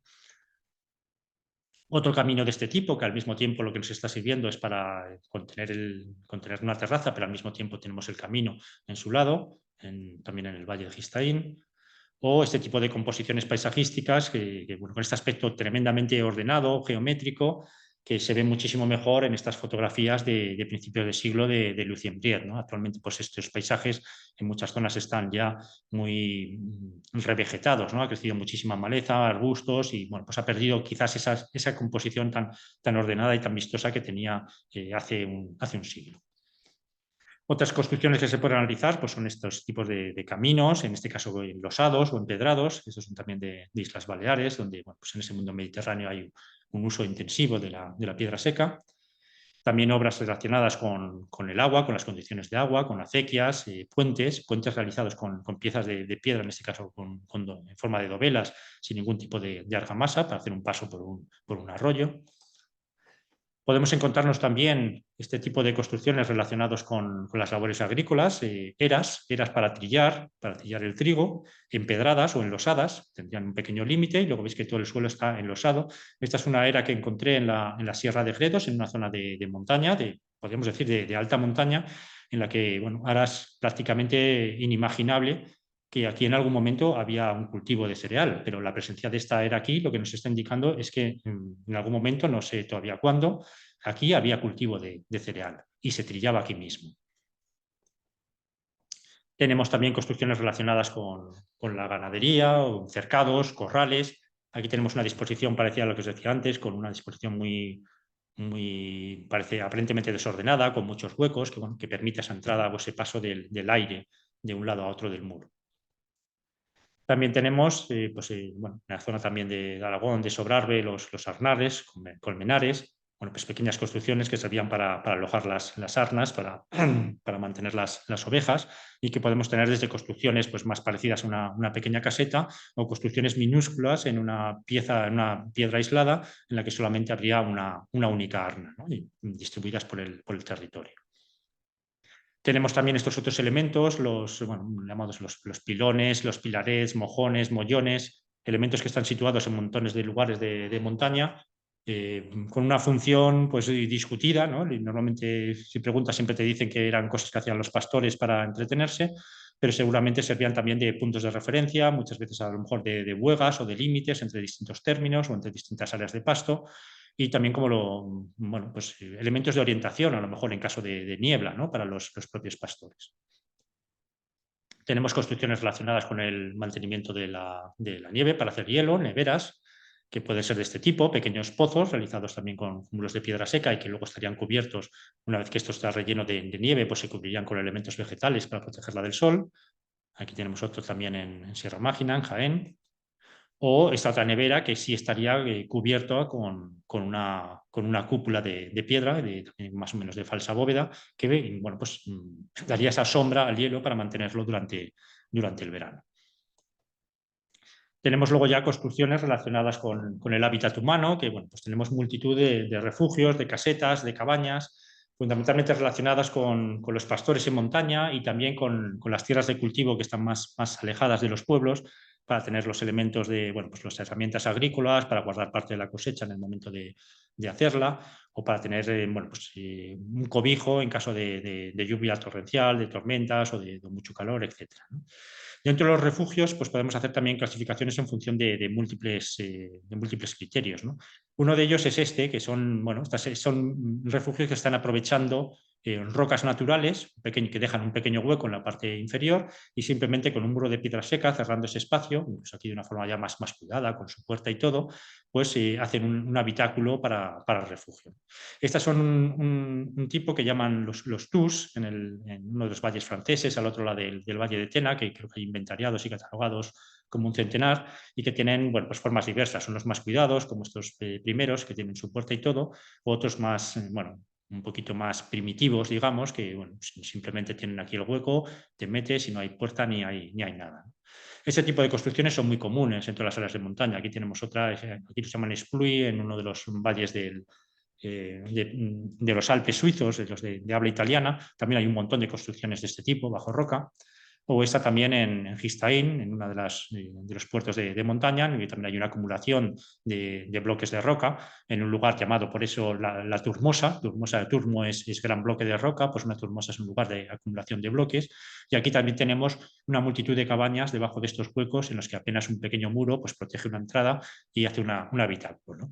Son Son refugios temporales que han sido utilizados por los pastores y bueno, pues habría que hacer investigaciones arqueológicas para saber desde cuándo, pero muchos de ellos tienen apariencia de ser muy, muy antiguos. Aquí vemos otro tipo de construcción ya con una cubierta, con una estructura de auxiliar de madera sobre la que se colocan las losas. Y ya estaríamos hablando en este caso de construcciones rectangulares. Otra construcción rectangular, en este caso en La Estiba, en Nerín, con otro tipo de roca, ¿no? En la que tenemos más caliza, piezas muy regulares. Ya no tenemos rastro en la cubierta porque esa parte de madera es pedrecedera y termina cediendo y cayéndose, pero si continuamos, bueno, tenemos todavía pues, los restos de múltiples mallatas de este tipo distribuidas por todo el Pirineo, ¿no? Con los muros de piedra seca. Otra construcción en el Valle de Gistaín, en este caso una litología diferente, está realizada enteramente en pizarras y esta es una construcción exenta con cubierta a dos aguas y que está al lado de un gran bloque de la misma piedra de pizarra, ¿no? Y esta es una cabaña que me gusta porque pasas por allí y prácticamente ni la ves, ¿no? Pasa desapercibida porque es el mismo material que tenemos en el entorno, ¿no? Tienes que fijarte bien para verla y poder encontrar la cabaña al lado del bloque de roca. También tenemos este tipo de construcciones realizadas con esa técnica de aproximación de hiladas o de falsa cúpula en montones de lugares. Aquí tenemos unas en Somiedo, en Asturias, lo que aquí los llaman corros. Estas construcciones aquí normalmente iban en parejas, una para el vaquero pastor, estas eran para ganado vacuno, y una estaba para el pastor y en la otra lo que alojaban eran los terneros, ¿no? los vedillos, los parecían durante la noche en construcciones de este tipo. Otra construcción también en Asturias, en Picos de Europa, con una piedra caliza, una piedra dificilísima, dura y con formas muy regulares. Estas las llaman allí cabañas de piña, también con esta técnica de aproximación de hiladas. También tenemos los orris en el Pirineo Oriental, en Cataluña, en Andorra y en el Ariets. Estas son construcciones que están asociadas a un modelo ganadero de carácter familiar, con rebaños pequeños y que se dedicaban a la fabricación de quesos, al ordeño en la montaña, a la fabricación de quesos. Y las cabañas que utilizaban también estaban realizadas de esta manera con construcciones de aproximación de hiladas, ¿no? Había cabañas habitables, también otras más pequeñas que utilizaban como queseras, como elementos donde madurar los quesos, además de los corrales de ordeño. Aquí tenemos otro ejemplo, otro gorri en Aries. Tenemos también construcciones, bueno, por toda España tenemos cada una con un nombre, ¿no? Aquí, por ejemplo, en Sierra Mágina, en Jaén, aquí los llaman caracoles, este tipo de construcciones. Chozos de pastores también en la Sierra de Gredos, en Castilla y León, aquí con granito. Tenemos estos cucos en la zona de Murcia o en el País Valenciano, construcciones a veces están asociadas, por ejemplo, a las viñas, ¿no? A veces se conocen como guardaviñas. O aquí tenemos otros más en Valencia, ¿no? También denominados cucos. Y aquí veis el interior de una cúpula para aproximación de hiladas, ¿no? Cómo se van haciendo, bueno, van sobresaliendo, van cerrando anillos cada vez más pequeños, hasta que aquí al final, pues con una losa o un tamaño más o menos grande, se cierra el último espacio. Aquí veis, en cambio, una construcción en bóveda realizada con piedra seca y como bueno, son lajas que se van colocando en forma de dovelas con la directriz aquí hacia el eje que estaría por aquí, el eje de la semicircunferencia. Son también construcciones como estas de aquí, estas llamadas cabanas de volta, también en Lérida, en Cataluña, enteramente también realizadas en piedra seca. Más cucos, aquí esta es interesante porque vemos una imagen anterior a la restauración y se ve aquí cómo, bueno, pues cómo es la construcción, ¿no? Cómo se ve esa forma que tiene aquí adovelada, cómo tiene un relleno interior, tiene otra cara interior, etc. Bueno, no sé cómo vamos de tiempo, no nos queda mucho. Ahora querría dedicar un siguiente espacio, a hablar de la piedra seca como patrimonio y qué supone esta sucesión de declaraciones, la más importante, la declaración de la construcción de la piedra seca como patrimonio de la humanidad.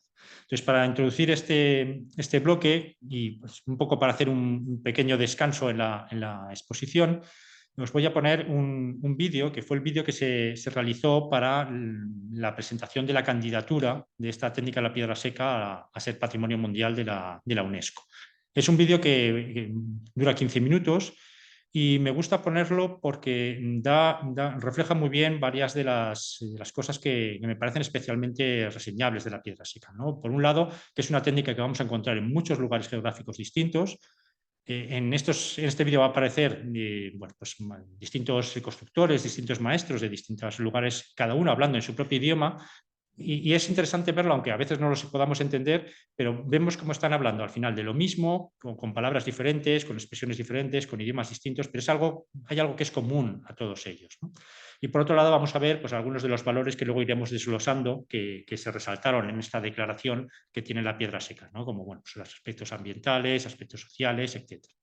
Entonces, vamos a ver si funciona bien el vídeo, si no me tendréis que parar o decir o que Alex me haga alguna indicación y a ver, vamos a ver si funciona. Yo creo que tendrá.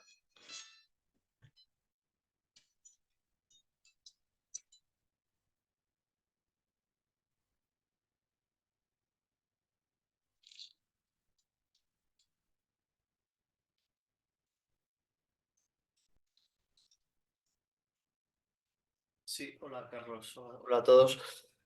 Creo que se oye muy bajo, ¿no? Puede ser. No sé si igual lo puedes subir un poco el volumen. Yo lo tengo aquí a tope. Dicen que no se oye nada. Voy a intentar lanzarlo desde aquí, si te parece. Y Vale. sí, a ver, voy a compartir pantalla.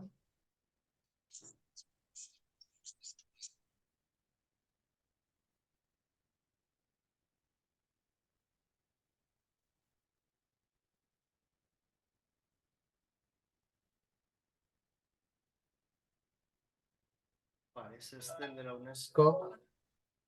¿Me decís, por favor, si lo oís bien? Ok. Vale, pues lo dejo desde aquí cuando acabe.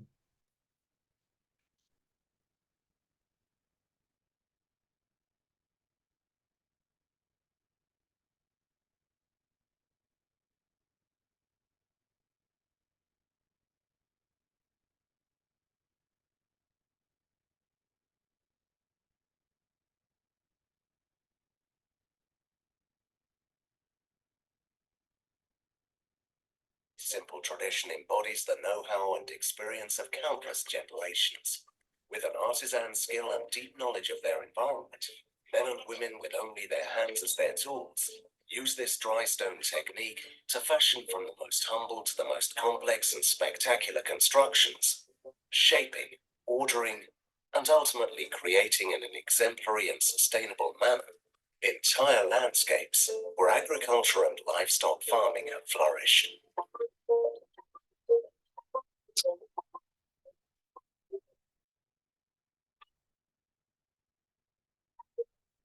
Whitestone is a prime example of the bond between people and nature.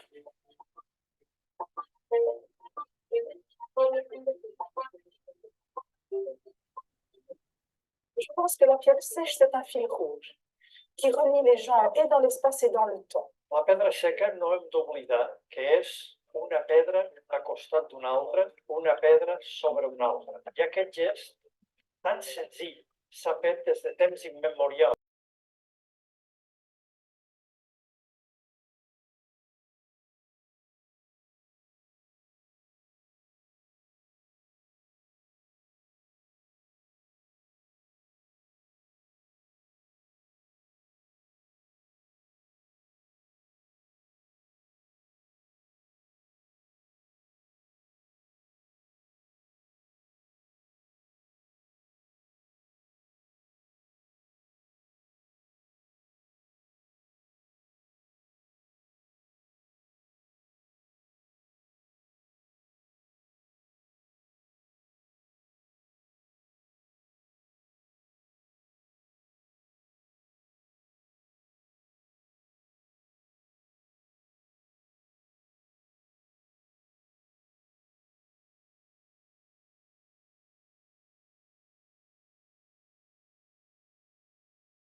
Bueno, es que estamos viendo que al final el vídeo parece que está dando bastantes problemas y como tampoco vamos muy bien de tiempo, pues bueno, lo vamos a dejar. Está el enlace tanto en la presentación que os pasará Alex, como directamente os puede pasar el enlace. De todas formas está en la página de la UNESCO. Si buscáis UNESCO Declaración Piedra Seca, está el vídeo, o sea que es fácil consultarlo. Y sí os aconsejo, os recomiendo que lo veáis, porque yo creo que está bien. A ver.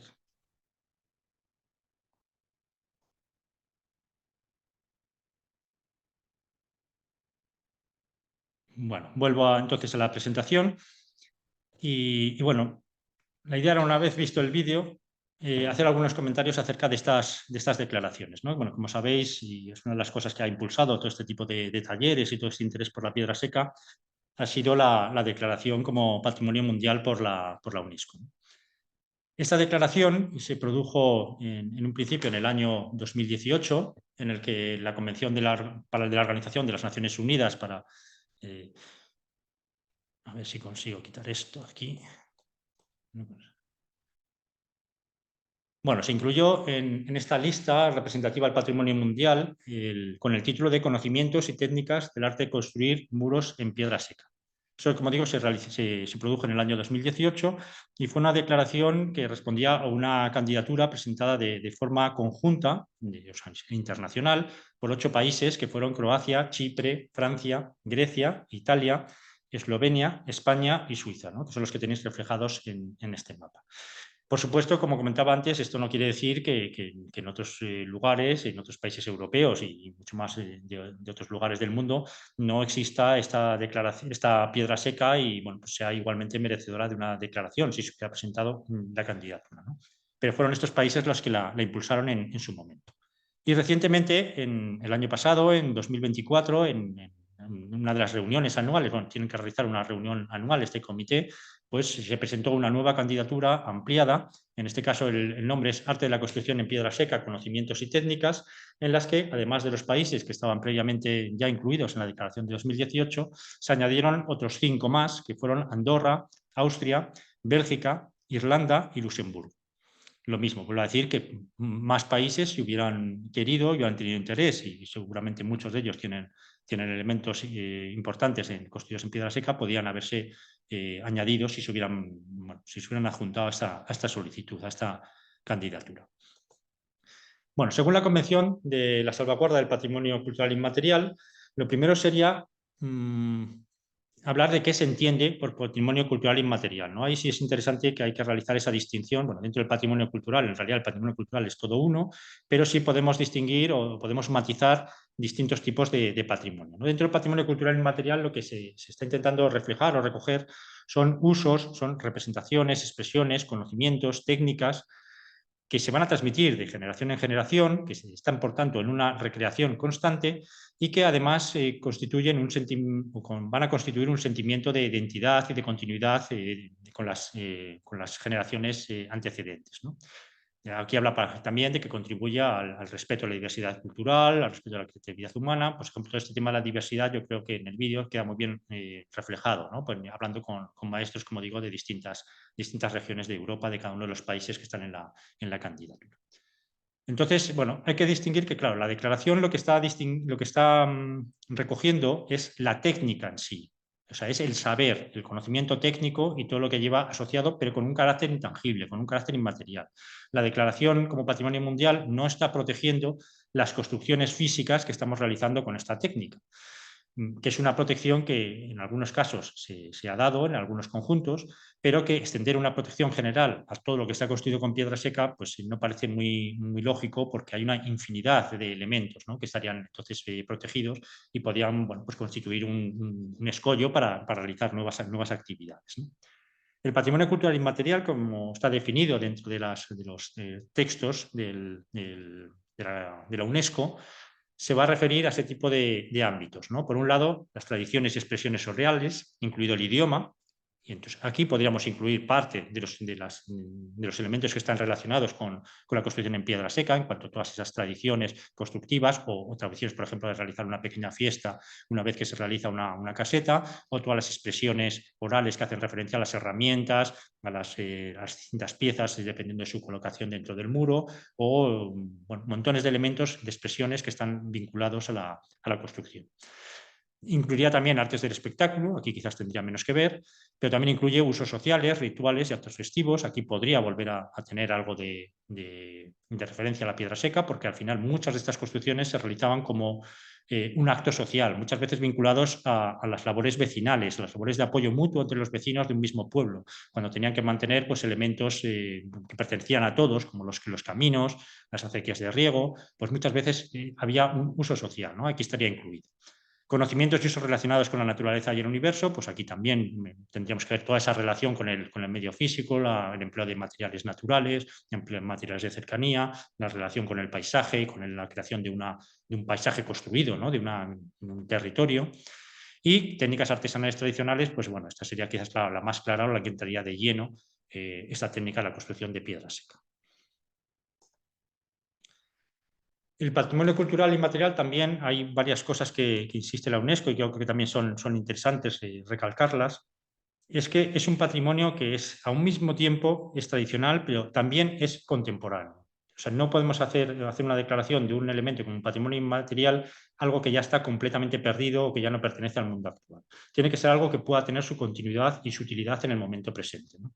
Y en este caso, pues la piedra seca lo puede ser, ¿no? Es algo que todavía tenemos en nuestros campos, muchas veces vinculados a usos o a labores del pasado, muchas veces agrícolas, pero que pueden tener una función muy importante en el presente, ¿no? Por ejemplo, la preservación del suelo en zonas de erosión, etc. Hay muchísimos elementos que todavía son plenamente vigentes. Incluso puede ser adaptada a otros usos, no solamente rurales, sino también urbanos. Tiene también que ver, se recalca también ese carácter integrador que tiene este patrimonio, ¿no? El hecho de que podamos compartir expresiones de patrimonio cultural que son parecidas en lugares muy distantes unos de otros, supone un elemento de entendimiento y de conexión o de cohesión entre distintos pueblos, entre distintas regiones, ¿no? En los que muchas veces hay pues, respuestas a un entorno a veces similar, a veces distinto, y en que cada uno de ellos pues, infunden un sentimiento de identidad y de continuidad, de relación con el territorio en el que se imbrican. Por otro lado, es un patrimonio que decimos que es representativo, ¿no? Porque no solamente se está valorando un bien cultural concreto, exclusivo o excepcional, sino que es algo que está protegiendo algo mucho más extenso, ¿no? Algo que tiene mucho más que ver con la sociedad en su conjunto, que está hablando de la comunidad y que habla de ellos pues, desde las tradiciones, las técnicas, las costumbres. Por ejemplo, este tipo de construcciones, aunque hablemos incluso de los aspectos materiales, todo este tipo de construcciones más secundarias, como las cabañas de pastores, esas pequeñas casetas en los campos, todos estos muros, si los consideramos individualmente, podríamos decir que no tienen un valor excepcional. No podemos compararlos pues, con una catedral o con una iglesia románica.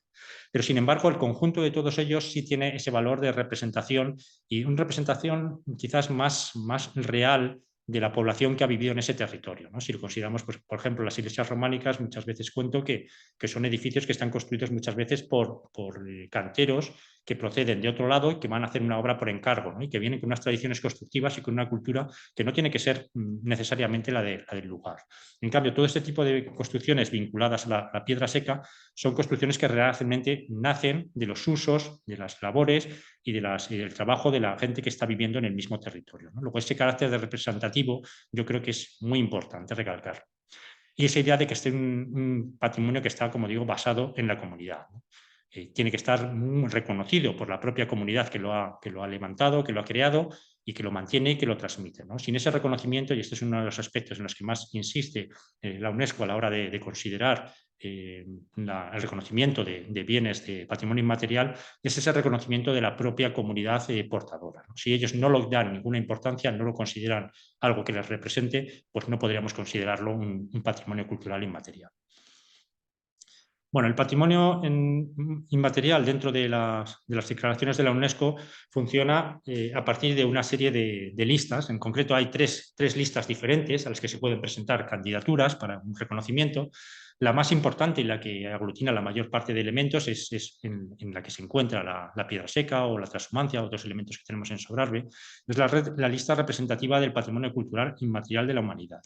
En la actualidad, esto se va renovando año a año, porque cada año hay una reunión de ese comité intergubernamental que atiende a distintas candidaturas y pues, las que pasan el filtro se declaran. En la actualidad tenemos 667 elementos en todo el mundo con este tipo de calificación que corresponden a 146 países diferentes. Y según dice la UNESCO, en esta lista lo que tenemos son expresiones que ilustran la diversidad de ese patrimonio inmaterial y que bueno, lo que quieren es contribuir a dar una mayor conciencia de su importancia, ¿no? Dar un mayor conocimiento de ese patrimonio y propiciar formas de diálogo, que es un poco lo que sucede en este tipo de proyectos, como hablaremos ahora del proyecto Petra, en el que se incluye este taller, ¿no? En España tenemos en la actualidad 22 elementos declarados en esta lista, de los cuales hay 9 que tienen un carácter internacional, como es el de la piedra seca, que hemos visto que es conjunto con otros países europeos.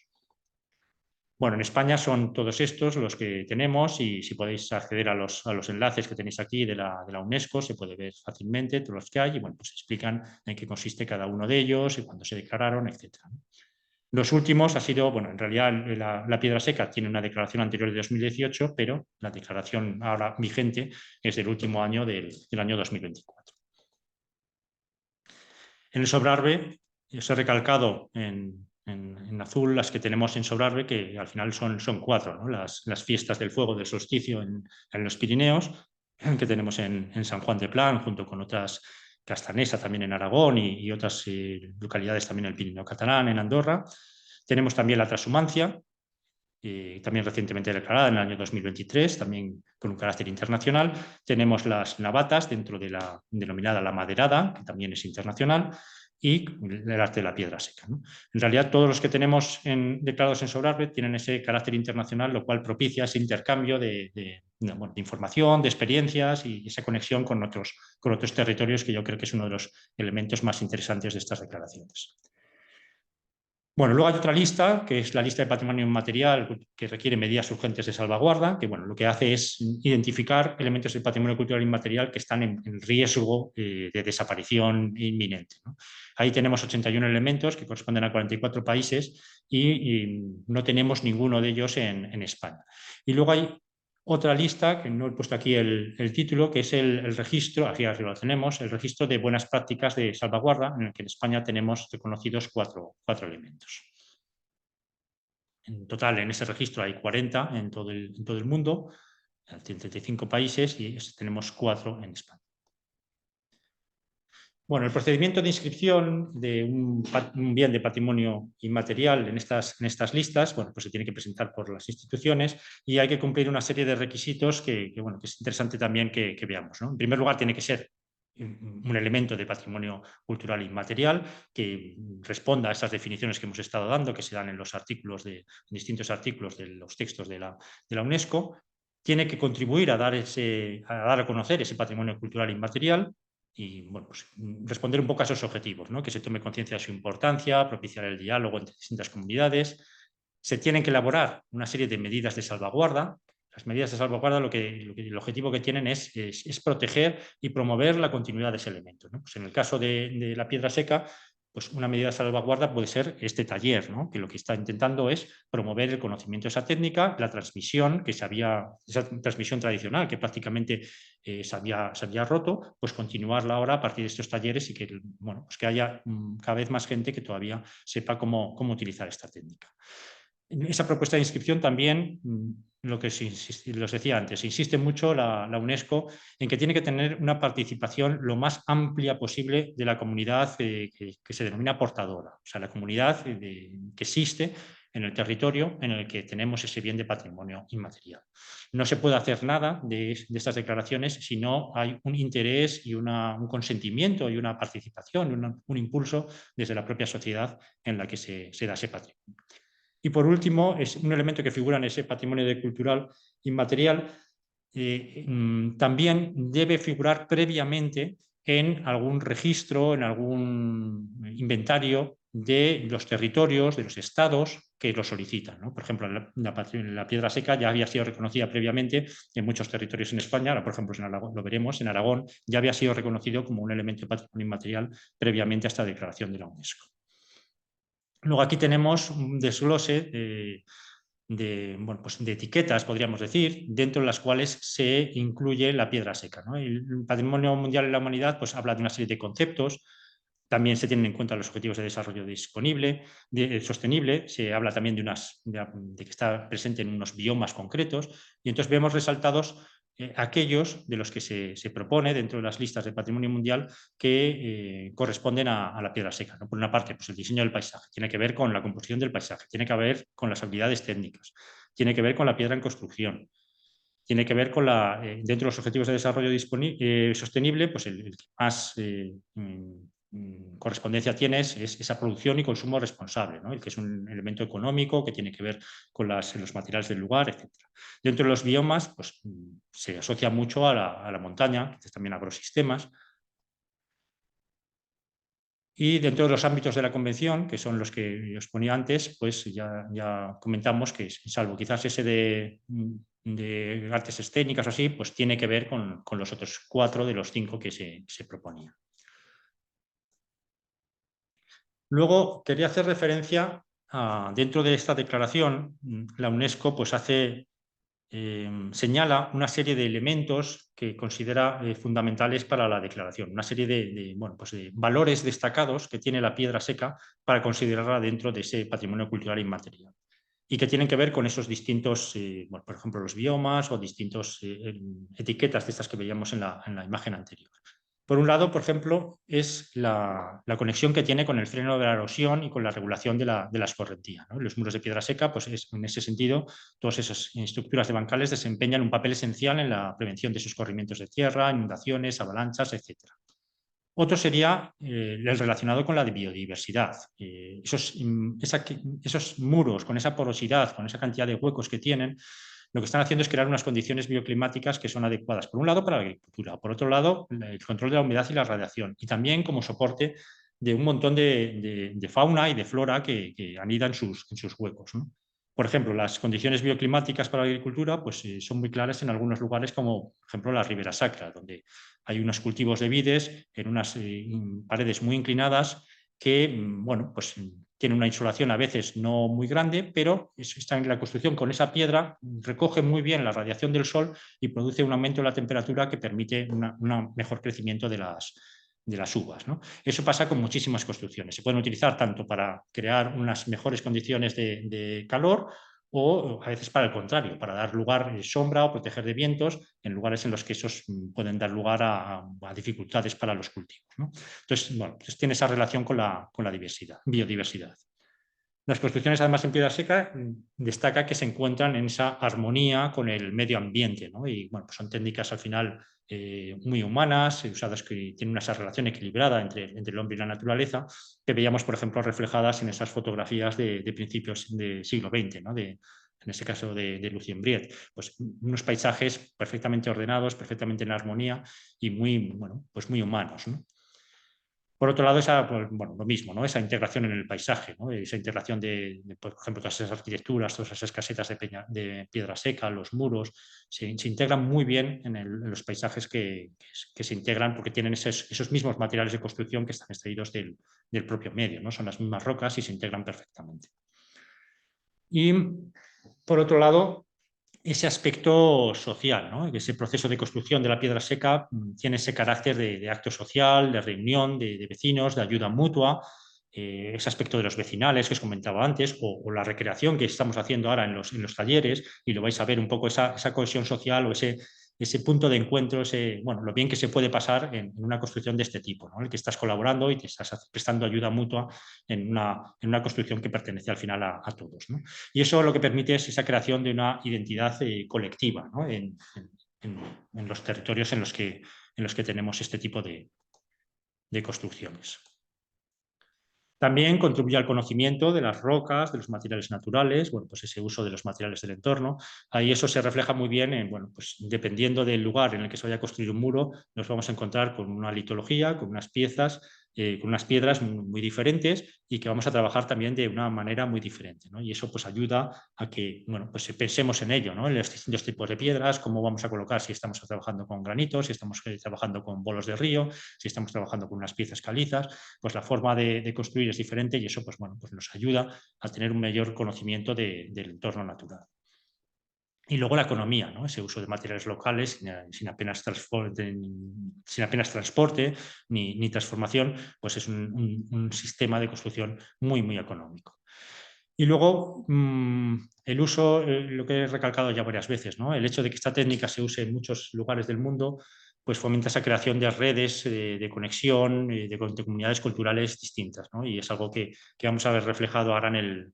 Bueno, no sé si vamos a poner el pequeño vídeo del proyecto Petra, pero ahí se ve muy bien reflejado, ¿no? Cómo se produce esa interconexión, en este caso entre distintas zonas del Pirineo, pero trabajando en un elemento que es el mismo. Y luego destacar también ese aporte que tiene la técnica de la piedra seca al léxico, a la terminología aplicada, a todo eso que hemos recalcado ya, herramientas, formas de colocar distintas piezas, la forma de las construcciones, ¿no? Las mismas construcciones como esas casetas, cabañas, barracas, majadas, mayatas, tienen un montón de nombres diferentes para referirse a ellas, ¿no? Y que dan lugar a una cantidad enorme de matices que corresponden y que dan identidad a cada comunidad local. Dentro del territorio español pasa lo mismo que al nivel general que hemos visto. Esa declaración no se produce de forma genérica para todo el territorio de España, sino que se acogen a ella una serie de comunidades que presentan de forma conjunta esa solicitud, esa candidatura a la declaración. En el año 2018, la declaración que se produjo en primera instancia dentro del territorio español se presentó y se consiguió esa declaración por las comunidades de Andalucía, Aragón, Asturias, Islas Baleares, Cataluña, Extremadura, Galicia, Valencia y Canarias. En absoluto quiere decir que todo lo que no veis en rojo, que son el resto de comunidades, pues no tengan construcciones de piedra seca de interés. De hecho, algunas hemos visto de Castilla y León, de Murcia, que va a aparecer en la ampliación de 2024, o en realidad en todos lados tenemos. Sucede lo mismo. En el año 2024, aprovechando esa ampliación de la declaración, pues se acogen a ella las comunidades autónomas de Madrid y la región de Murcia. Bueno, en concreto, si echamos un vistazo rápido al caso de la comunidad de Aragón, tenemos que, como decía, hay una serie de declaraciones previas que son las que soportan o que dan pie a poder presentar esa candidatura en Patrimonio Mundial. La primera declaración se produce en el año 2000 y en ese caso es una declaración que se refiere a un conjunto concreto. Es la declaración, como bien de interés cultural, de la arquitectura de la piedra seca en el municipio de la Iglesuela del Cid, en Teruel. Y se cataloga como un conjunto de interés cultural como lugar de interés etnográfico, ¿no? Es una declaración que se refiere, quizás no de patrimonio inmaterial, porque se está refiriendo a un conjunto de construcciones concretas, ¿no? Ahí es un punto que es diferente, ¿no? Aquí no sería un bien de inmaterial, sino que se estaría refiriendo a construcciones concretas. Posteriormente, en el año 2016, sí se produce esa declaración como bien catalogado inmaterial del patrimonio cultural aragonés de la técnica de la construcción de la piedra seca. 2016, que es previa a ese 2018 de la declaración de patrimonio mundial. Y aquí se refleja este texto, ¿no? Dice que en gran parte del territorio de la Comunidad Autónoma de Aragón se conservan numerosos testimonios de este patrimonio erigido con esta técnica. Y bueno, pues habla de todos esos elementos, ¿no? De delimitación, edificaciones de usos agrícolas, refugios temporales, construcciones ligadas al agua, caminos, etcétera, ¿no? Un poco lo que hemos visto. Dice una cosa que ahora lo comentaremos porque me parece problemática. Dice, en su mayor parte estas construcciones datan del siglo XIX y comienzos del XX, aunque en algunos casos se remontan al siglo XVIII.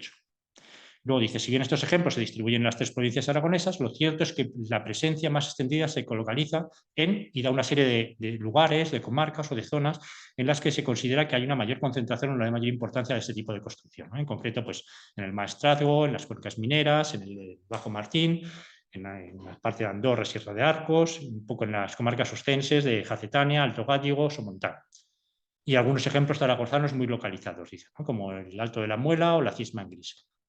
Este texto lo veo problemático por varias cosas. En primer lugar, la idea esta de ascribir la mayor parte de estas construcciones al siglo XIX y al siglo XX creo que responde a la posible datación o la posible cronología de construcciones a lo mejor como las de Iglesia del Cid o algunas construcciones concretas, pero ni mucho menos del conjunto, ¿no? Es uno de los temas que ahora veremos que queda pendiente, que es hacer un estudio de la diacronía, de cómo todos estos elementos pueden responder a momentos muy diversos, ¿no?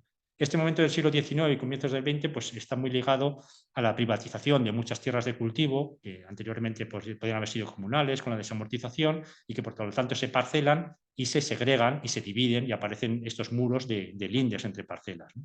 Pero, en cambio, por ejemplo, los sistemas de bancales muy probablemente en muchos de los lugares están asociados más a la expansión de la agricultura en la Edad Media, en que se ponen en cultivo pues, laderas con unas inclinaciones importantes porque había que alimentar a una población creciente. Luego no tiene nada que ver una cosa con otra, ¿no? Entonces entiendo que esta ascripción a un momento concreto es bastante problemática. Por otro lado, también me parece problemático el hecho de que se hable de unas zonas en las que hay una concentración de construcciones que, a mi entender, solo están reflejando en los lugares en los que ha habido un mayor interés en hacer una catalogación o hacer un inventario de construcciones. Hay muchísimas otras zonas en las que hay las mismas o más construcciones interesantes que en estos lugares, pero no ha habido una catalogación, un inventariado, un elemento de registro, ¿no?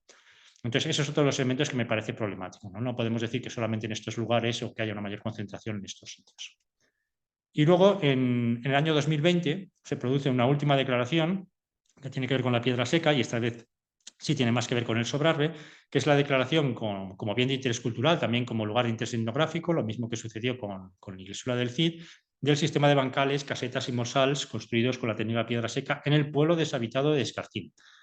Vuelve a suceder lo mismo, se está declarando un conjunto de edificaciones en un espacio delimitado, ¿no? al municipio, bueno, al término de Escartín, que no municipio, ¿no?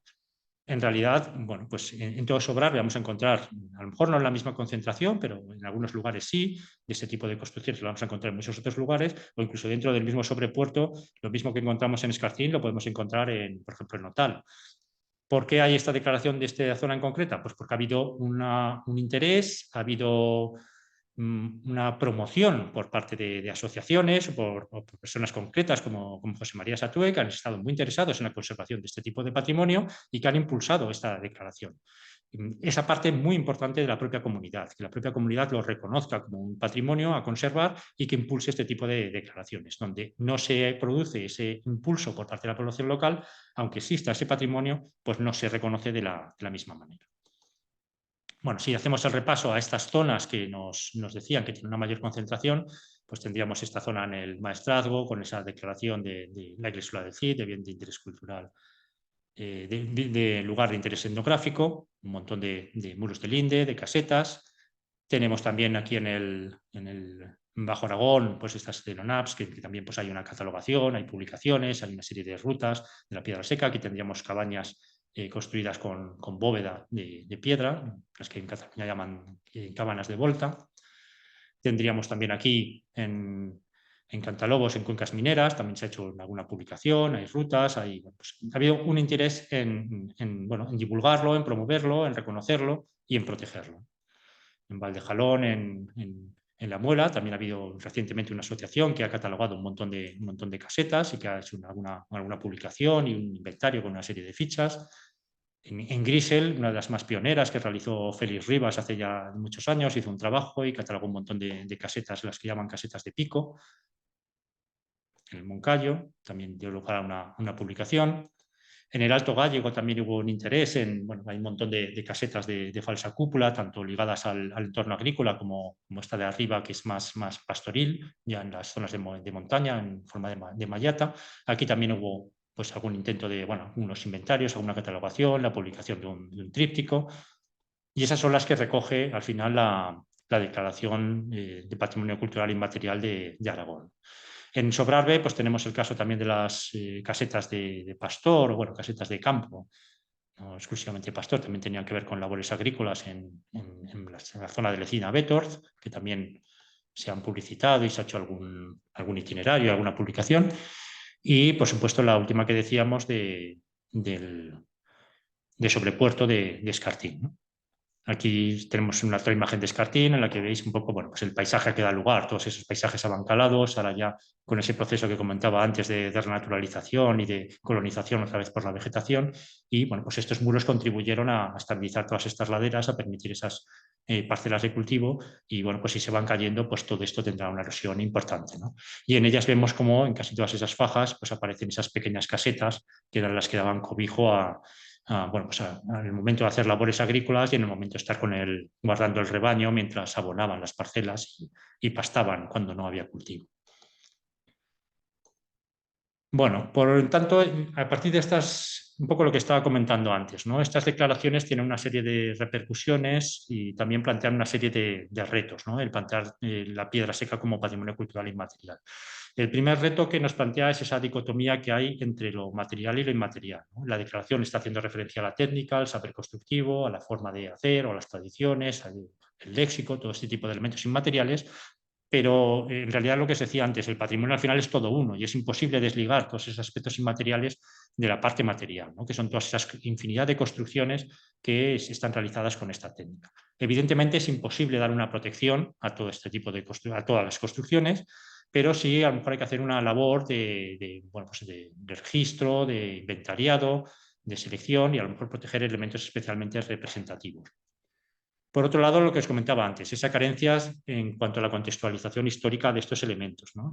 Son muy importantes los elementos en sí, pero son elementos que forman parte del paisaje y ese paisaje tiene una historia y tiene una evolución, ¿no? Y la piedra seca tiene un papel importante en esa composición de los paisajes humanizados en áreas como Sobrarbe, ¿no? Y entender bien cuál ha sido esa evolución histórica, cuál es la diacronía, cuál ha sido, bueno, las fases de construcción de esos paisajes, es un aspecto en el que todavía hay mucho por investigar y en el que tienen que intervenir multitud de disciplinas, ¿no? Historias, geografía, arqueología, muchísimas disciplinas en colaboración con equipos multidisciplinares para tratar de analizar esos paisajes.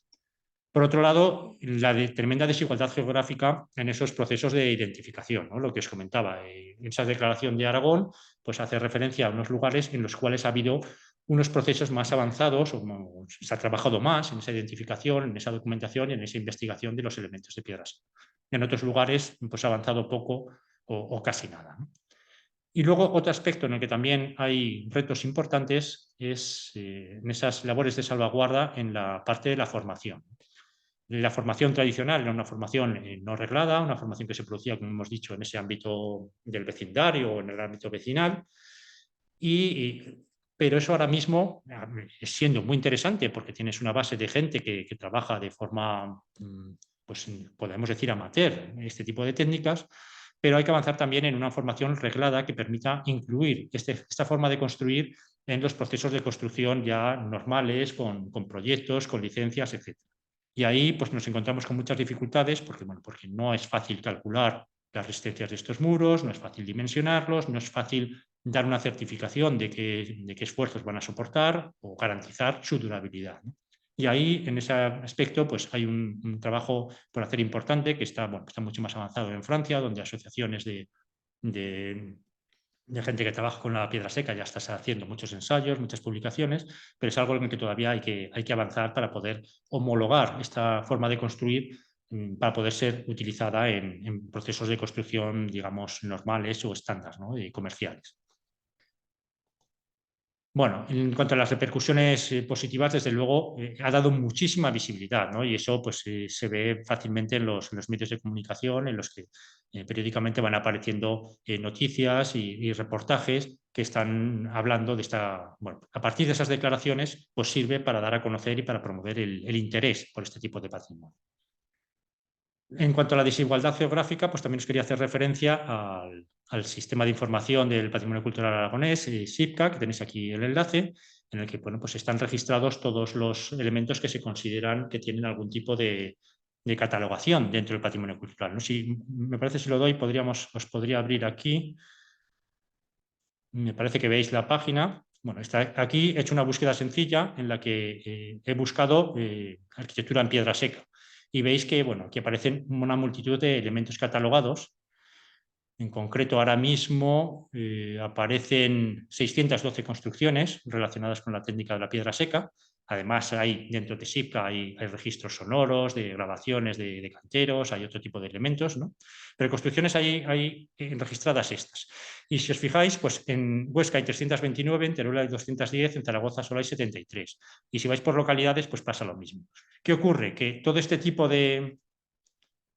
Vuelvo a la presentación. Todo este tipo de registros tiene mucho que ver pues, en los lugares en los que ha habido un ayuntamiento que ha promovido un pequeño inventario de las construcciones que hay en su término, un investigador que ha trabajado una determinada zona, y eso es lo que está registrado. No ha habido una labor, digamos, de conjunto del territorio en el que se haya hecho de una forma más o menos homogénea esa labor de inventariado o de recogida de información.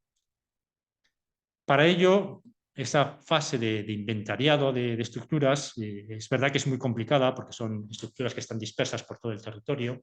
Y aquí sí que me gustaría señalar bueno, pues la labor que están haciendo en Cataluña, a partir de esta, lo podéis consultar, esta página de Wikipedia, en el que de una forma colaborativa van haciendo un registro de estructuras de interés relacionadas con esta técnica, ¿no? Ellos han hecho un modelo de ficha que cualquiera puede aportar su información. Tú estás en tu municipio, encuentras una cabaña que te parece que es especialmente interesante, tú rellenas la ficha, se la envías, ellos me imagino que luego harán un proceso de validación o de comprobación, y eso aparece luego en un mapa interactivo que tú puedes ir buscando y tienes todas esas catalogadas, ¿no? De nuevo voy a ver si en el enlace entro en la página, aquí la tenéis, tarda un poquito en cargarse, pero ahí tenéis un mapa en el que podéis interactivo, en el que podéis ir accediendo y podéis acceder pues aquí a este elemento, quiero verlo, y aquí os aparecerá la ficha con todos sus datos, ¿no? La localización, fotografías, cuándo se ha realizado, medidas, etc. Entonces es una forma que sí permite abordar un inventariado, Aquí puede permitir abordar una catalogación de elementos de interés en territorios muy amplios, ¿no? En un elemento patrimonial que no está concentrado en un solo lugar. Bueno, por último, presentar o hablar brevísimamente del proyecto Petra en el que se encuadra este taller. Es un proyecto con financiación europea en el que se está buscando a partir de la colaboración entre una serie de territorios del Pirineo, pues bueno, valorar ese legado ancestral de la piedra seca en este contexto geográfico de los Pirineos, ¿no? En el que pues, habla de que hay pues, bueno, cientos de kilómetros de muros, de caminos, de edificaciones, y que están profundamente imbrincados con el paisaje cultural de todo el ámbito pirenaico. Recalcan que a pesar de esa importancia que ha tenido en la formación de esos paisajes históricos, pues este patrimonio actualmente está en riesgo, debido por un lado a la falta de reconocimiento y también por la falta muchas veces de uso, ¿no? De que están relacionados con trabajos o con labores agrícolas, ganaderas que ahora mismo están en desuso, ¿no? Entonces, bueno, pues hace falta reconocerlo y primero reconocerlo para poder plantearnos su preservación. Entonces, este proyecto se centra sobre todo en promover, preservar ese patrimonio mediante una serie de acciones concretas, como es este taller, y acciones muchas que son colaborativas, ¿no? En la que se está colaborando, aquí veis los distintos socios, el socio principal es la Comunidad de Trabajo de los Pirineos, pero tenemos el Instituto de Desarrollo Rural y Promoción del Alto Pirineo y del Aran, el Parque Natural Regional de los Pirineos Catalanes, la Universidad de Pol, el Gobierno de Andorra, la Universidad de Lérida, la comarca de Sobrarbe y el Parque Natural Regional de los Pirineos del Ariets, ¿no? Entonces, aquí sí se refleja muy bien ese valor que tiene la piedra seca como patrimonio cultural inmaterial de poner en contacto distintos territorios y favorecer esa cohesión entre ellos, ¿no? Esa colaboración y bueno, pues ese intercambio, ¿no? Por ejemplo, esa terminología diferente, ¿no? Para referirse a las construcciones, pues se va viendo. Aquí tenía el pequeño vídeo de presentación que no sé, dado lo que ha pasado con el vídeo anterior, me imagino que tampoco será fácil verlo, pero os ponemos ahí el enlace, es un vídeo solamente de 5 minutos, está rodado en la zona del Ariets, en la que hubo ya una reunión de este proyecto, y bueno, pues es un paisaje pirenaico en el que veis pues, una serie de bordas, también de esas cabañas que os refería antes de Orris, y que refleja muy bien todo ese mundo de la piedra seca. Sale también, bueno, tenemos a Alex hablando en representación de la comarca de Sobrarbe, pero salen representantes de todos estos socios, cada uno hablando también en el idioma de su región, y eso es interesante para ver esa idea de conexión, ¿no? de conexión social entre distintas zonas. Bueno, el vídeo me parece que lo dejamos también porque es tarde, pero lo podéis consultar en la página del proyecto Petra, lo tenéis y son 5 minutos.